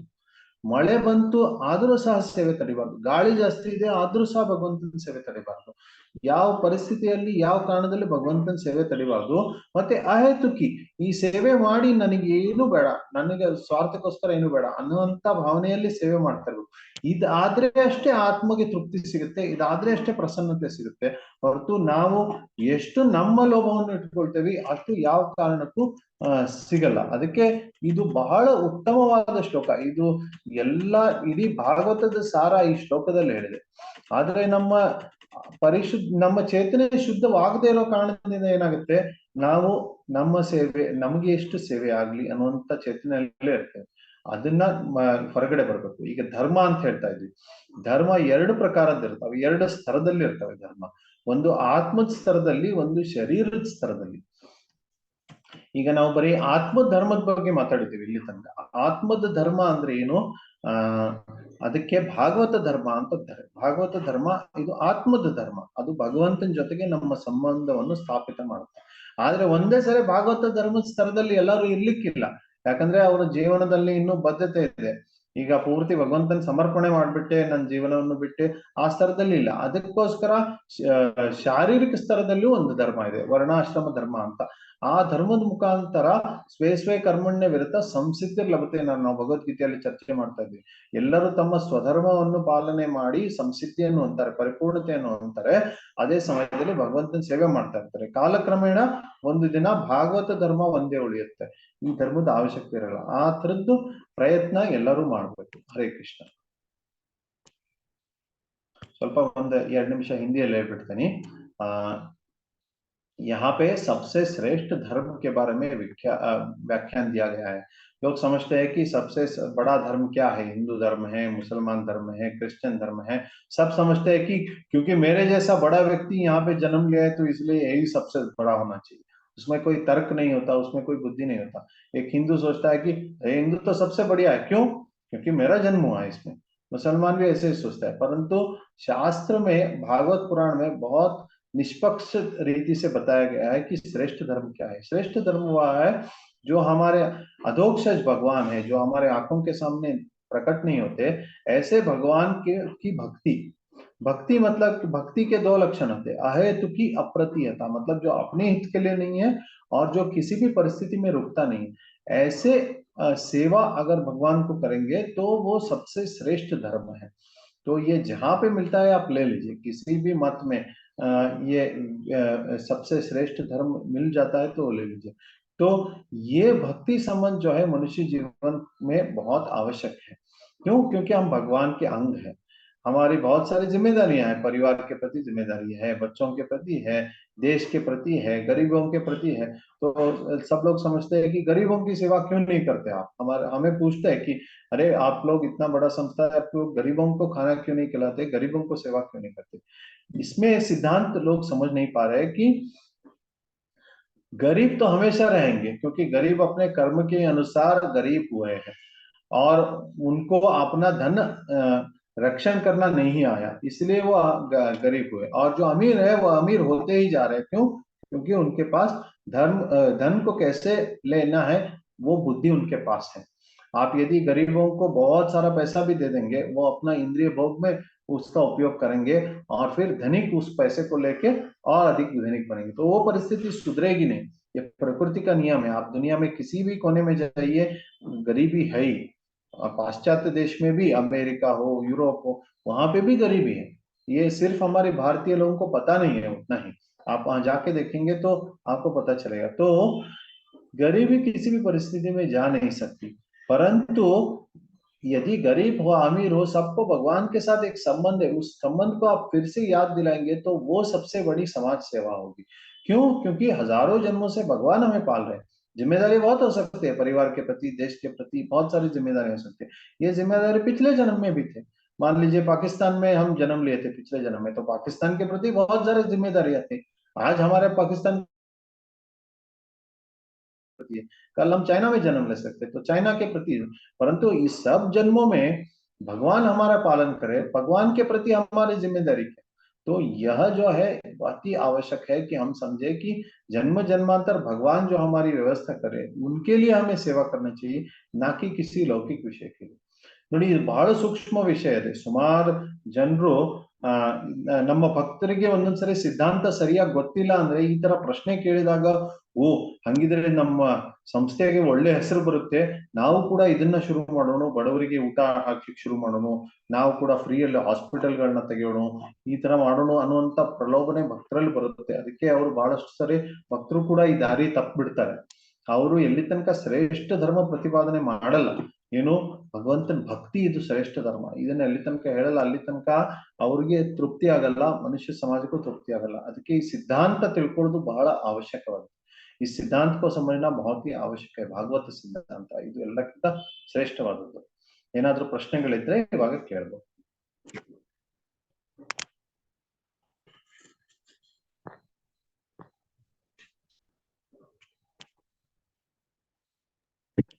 ಹರೇ ಕೃಷ್ಣ ಪ್ರಭು. ಪ್ರಭು, 2 ಪ್ರಶ್ನೆ ಇದೆ.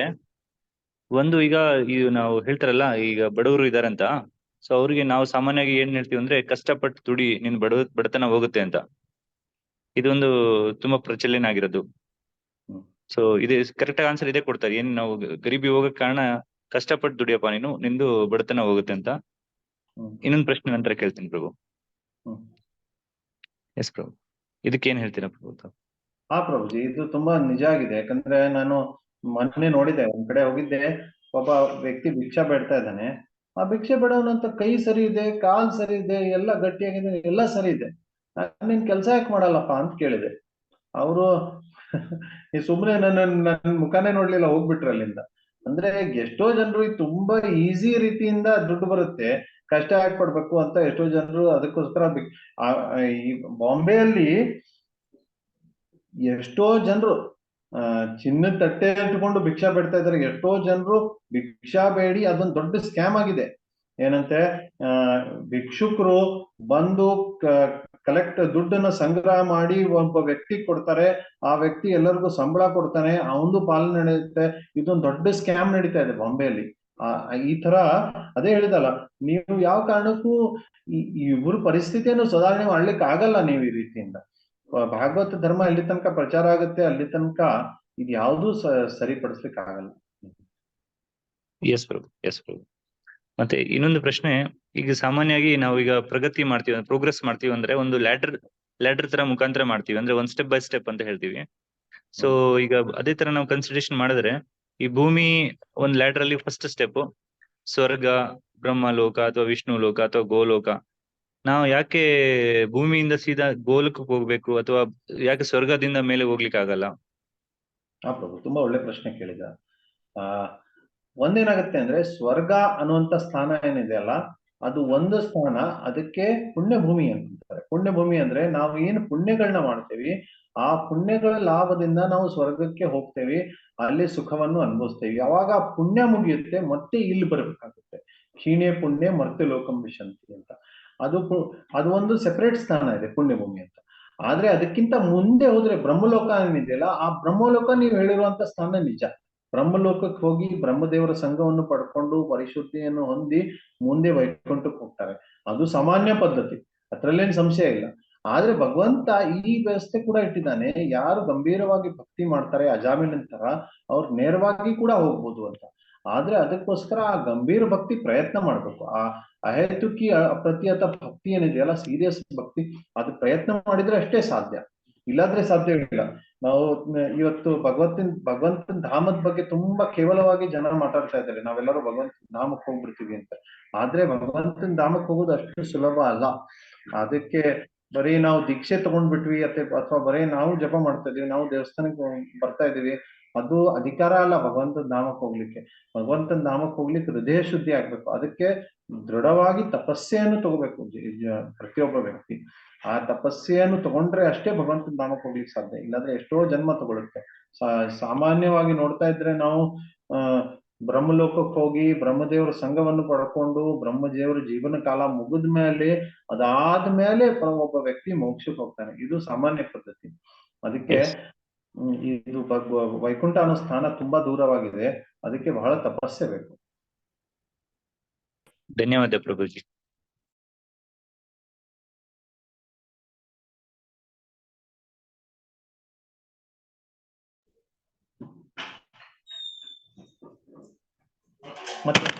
ಮತ್ತೇನಾದ್ರು ಪ್ರಶ್ನೆ ಇದ್ರೆ ಕೇಳ್ಬೋದು. ಹರೇ ಕೃಷ್ಣ. ಈಗ ಸೇವೆಗಳ ಬಗ್ಗೆ ಹೇಳಿದ್ರಿ, ದೇಶ ಸೇವೆ, ಪರಿವಾರದ ಸೇವೆ. ಆದ್ರೆ ಭಕ್ತಿ ಕೃಷ್ಣನ್ ಸೇವೆ ಮಾಡ್ಬೇಕು, ಆದ್ರೆ ಈ ಪರಿವಾರವನ್ನ ನಾವು ಅದನ್ನು ಬ್ಯಾಲೆನ್ಸ್ ಮಾಡ್ಬೇಕಲ್ಲ. ಈಗ ದೇಶ ಸೇವೆನೂ ಬಿಡಕ್ಕಾಗಲ್ಲ. ಸೊ ಕೃಷ್ಣ ಭಕ್ತಿ ಬೇಕು, ಬಟ್ ಇದನ್ನು ಬ್ಯಾಲೆನ್ಸ್ ಮಾಡ್ಬೇಕು. ಇದನ್ನ ಹೇಗೆ ಅರ್ಥ ಮಾಡ್ಕೊಳ್ಳೋದು? ಈಗ ಭಕ್ತರಾದ ತಕ್ಷಣ ಇವೆಲ್ಲ ಬಿಡ್ಬೇಕಾ, ಅಥವಾ ಇಲ್ಲ ಅದಕ್ಕೆ ಆದಂತ ಒಂದು ಬ್ಯಾಲೆನ್ಸ್ ಮಾಡ್ಕೊಂಡು ಹೋಗ್ಬೇಕು ಅನ್ನುವಂಥದ್ದು ಇರುತ್ತೆ? ಸೊ ಅದನ್ನ ಹೇಗೆ ಅರ್ಥ ಮಾಡ್ಕೊಳ್ಳೋದು? ಈಗ ಇದಕ್ಕಿದ್ದಂಗೆ ಎಲ್ಲ ಸ್ಟಾಪ್ ಮಾಡಕ್ ಆಗಲ್ಲ. ಈಗ ಪರಿವಾರ ಇದೆ, ಈ ಜನ್ಮದಲ್ಲಿ ಸಿಕ್ಕಿದೆ ಅಂದ್ರೆ ಇದ್ರ ಸೇವೆ ಆಗ್ಲೇಬೇಕು. ತಂದೆ ತಾಯಿಗಳನ್ನ ಬಿಡಕ್ಕಾಗಲ್ಲ, ಪತಿಯನ್ನ ಬಿಡಕ್ಕಾಗಲ್ಲ ಭಕ್ತಿಯಲ್ಲಿ. ಸೊ ಅದನ್ನ ಯಾವ ರೀತಿ ಅರ್ಥ ಮಾಡ್ಕೊ? ನೋಡಿ, ಯಾವಾಗ ಕೃಷ್ಣನ ಸೇವೆ ಆಗುತ್ತೆ ಆವಾಗ ಪ್ರಪಂಚದಲ್ಲಿರುವಂತ ಪ್ರತಿಯೊಂದು ವಸ್ತು, ಪ್ರತಿಯೊಂದು ವ್ಯಕ್ತಿ ಕೃಷ್ಣನಿಗೆ ಸಂಬಂಧಿಸಿದವರು ಅನ್ನುವಂತ ಅರಿವು ನಮ್ಮಲ್ಲಾಗುತ್ತೆ. ಯಾವಾಗ ಈಗ ಈ ದೇಶ ಇದೆ, ಈ ದೇಶ ಕೃಷ್ಣನಿಗೆ ಸಂಬಂಧಿಸಿದ್ದು. ಈ ನಮ್ಮ ಸಂಬಂಧಿಕರು ಕೃಷ್ಣನಿಗೆ, ತಮ್ಮ ತಂದೆ ತಾಯಿ, ನಮ್ಮ ಮಕ್ಕಳು, ನಮ್ಮ ಪರಿವಾರದವರು, ನಮ್ಮ ಸ್ನೇಹಿತರು ಎಲ್ಲರಿಗೂ ಕೃಷ್ಣನ್ ಸಂಬಂಧಿಸಿದವರು. ಅದಕ್ಕೆ ಹೇಗೆ ಅವರ ಜೀವನಕ್ಕೆ ಸಹಾಯತೆ ಮಾಡ್ಬೇಕು ನಾವು ಕೃಷ್ಣನ್ ಭಕ್ತಿಗೆ ಅನುಕೂಲ ಆಗುವಂಗೆ, ಆವಾಗ ಸೇವೆ ಇನ್ನೂ ಜಾಸ್ತಿ ಆಗುತ್ತೆ ಹೊರತು ಕಡಿಮೆ ಆಗಲ್ಲ. ಕೃಷ್ಣ ಭಕ್ತಿಯಲ್ಲಿ ಬಂದ ಮೇಲೆ ಪರಿವಾರದ್ದು, ದೇಶದ್ದು, ಎಲ್ಲರದ್ದು ಸೇವೆ ಇನ್ನೂ ಜಾಸ್ತಿ ಆಗುತ್ತೆ. ಅದಾಗೆ ಆಗುತ್ತೆ, ವಿಶೇಷ ಪ್ರಯತ್ನ ಮಾಡೋ ಅವಶ್ಯಕತೆ ಇಲ್ಲ. ಹೌದು, ಒಂದೊಂದ್ಸರಿ ಈ ತರ ತಪ್ಪು ಮಾಡ್ತಾರೆ ಜನ. ನಾನು ಈ ಮಾರ್ಗದಲ್ಲಿದ್ದೇನೆ, ಭಕ್ತಿ ಮಾರ್ಗದಲ್ಲಿದ್ದೇನೆ, ನನಗೆ ಬೇರೆ ಯಾರ ಜವಾಬ್ದಾರಿ ಇಲ್ಲ ಅಂತ ವಿಚಾರಗಳನ್ನ ಮಾಡ್ತಾರೆ. ಆ ತರ ಮಾಡ್ಬಾರ್ದು ಖಂಡಿತವಾಗಿ.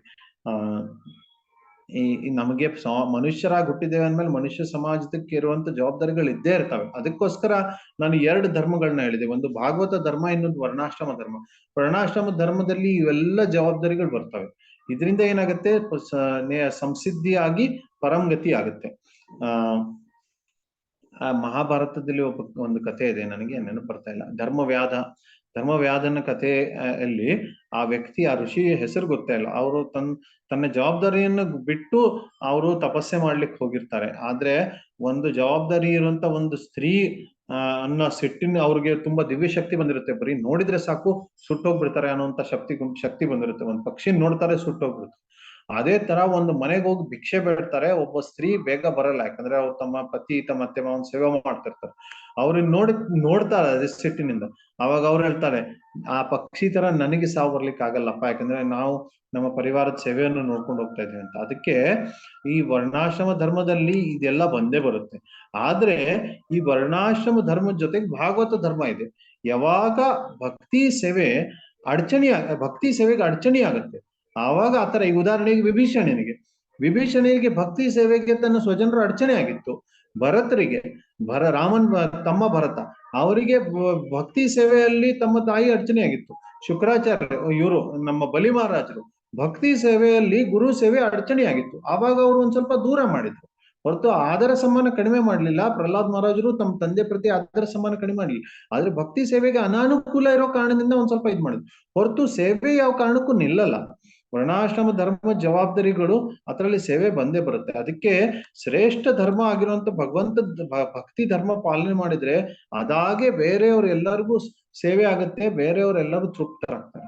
ಇದು ಖಂಡಿತವಾಗಿ ಆಗುತ್ತೆ, ಹೊರತು ವಿಶೇಷವಾಗಿ ಅದಕ್ಕೆ ಅದನ್ನ ಬಿಟ್ಟು ಇದನ್ನ ಪ್ರಯತ್ನ ಮಾಡೋ ಅವಶ್ಯಕತೆ ಇಲ್ಲ. ಈಗ ತಾಯಿ ಅಡ್ಗೆ ಮಾಡ್ತಾಳೆ, ಆದ್ರೆ ತಾಯಿ ಭಗವಂತನ ಭಕ್ತ ಆಗಿ ನಮ್ ಕೃಷ್ಣ ಭಕ್ತಿಗೆ ಸೇರಿದ್ಮೇಲೆ ಏನ್ ಮಾಡ್ತಾಳೆ, ಆ ಅಡ್ಗೆಯನ್ನ ಪ್ರಸಾದ ಅಂತ ಮಾಡ್ತಾಳೆ. ಮಕ್ಕಳಿಗೆ ಆಹಾರ ಅಂತೂ ಅದೇ ಸಿಗುತ್ತೆ, ಪ್ರೀತಿ ಅಂತೂ ಅದೇ ಸಿಗುತ್ತೆ. ವಿಶೇಷ ಏನ್ ಸೇರ್ಕೊಳ್ತಾ ಇದೆ ಅದರಲ್ಲಿ, ಪ್ರಸಾದ ಆಗ್ತಾ ಇದೆ, ಅದರಿಂದ ಹೃದಯ ಶುದ್ಧಿ ಆಗ್ತಾ ಇದೆ. ಅದೇ ತರ ಪ್ರತಿಯೊಂದು ವಿಷಯದಲ್ಲಿ ನಾವು ಭಗವಂತನ ಕಂಡ ಮೇಲೆ ಅದಾಗಿ ಸೇವೆ ಆಗುತ್ತೆ.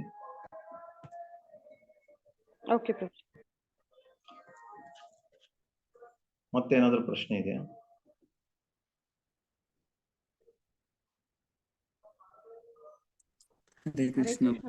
ನೀವು ತಪಸ್ಯನ ಕಂಟಿನ್ಯೂಸ್ ಆಗಿ ಮಾಡ್ತಾನೆ ಇರ್ಬೇಕು ಅಂತ ಇದ್ರಲ್ಲಿ ಹೇಳಿದ್ದೆ.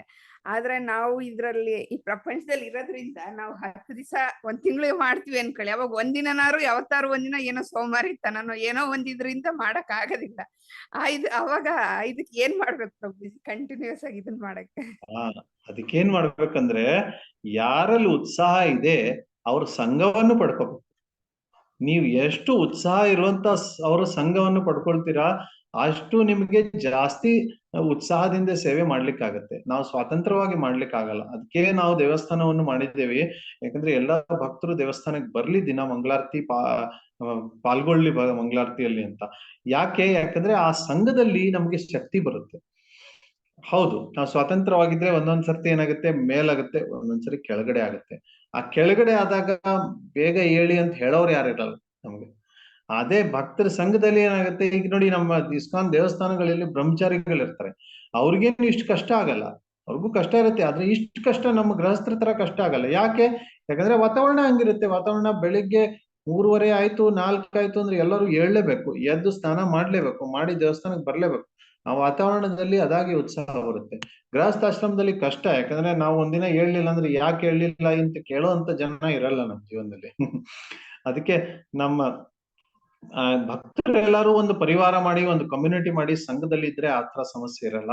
ಸಂಘದಲ್ಲಿದ್ರೆ ಎಲ್ಲಾರು ಜೊತೆಗೆ ಒಬ್ರಿಗೊಬ್ರು ಯಾಕೋ ಇವತ್ತು ಮಂಗಳಾರತಿಗೆ ಬರ್ಲಿಲ್ಲ ನೀವು ಅಂತ ಕೇಳುವಂತ ಜನ ಇರ್ತಾರೆ. ಆತರ ಸಂಘದಲ್ಲಿ ಇರ್ಬೇಕು, ಅಂದ್ರೆ ಅನುಕೂಲ ಆಗುತ್ತೆ.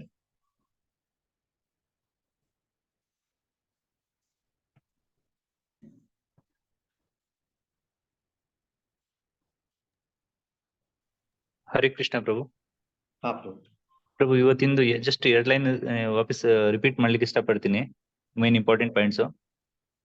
ಒಂದು, ನಮ್ಮ ಧರ್ಮ ಯಾವುದು ಅಂದ್ರೆ ನಮ್ಮ ಆತ್ಮೆಗೆ ಪ್ರಸನ್ನ ಯಾವ್ದು ಮಾಡುತ್ತೆ ಅದು ನಮ್ಮ ಧರ್ಮ.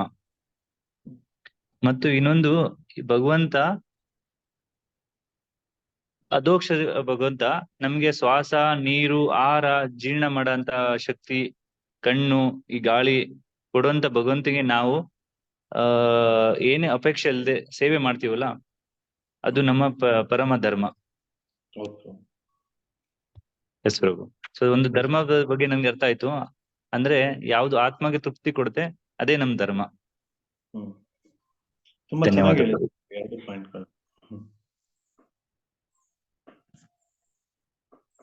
ಧನ್ಯವಾದ.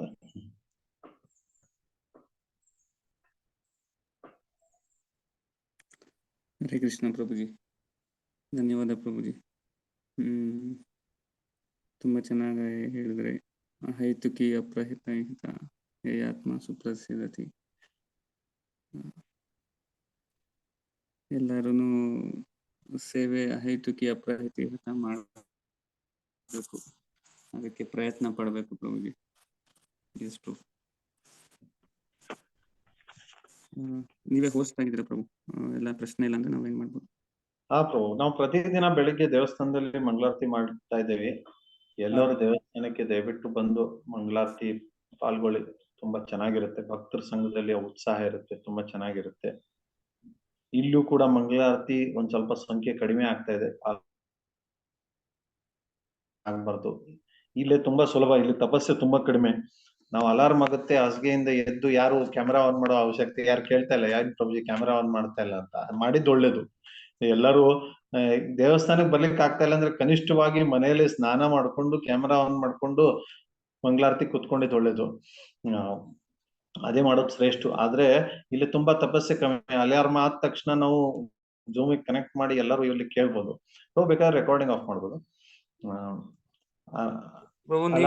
ಆಫ್ ಮಾಡಿ ಪ್ರಭು. ಹಾ ಸರಿ, ಒಂದು ನಿಮಿಷ.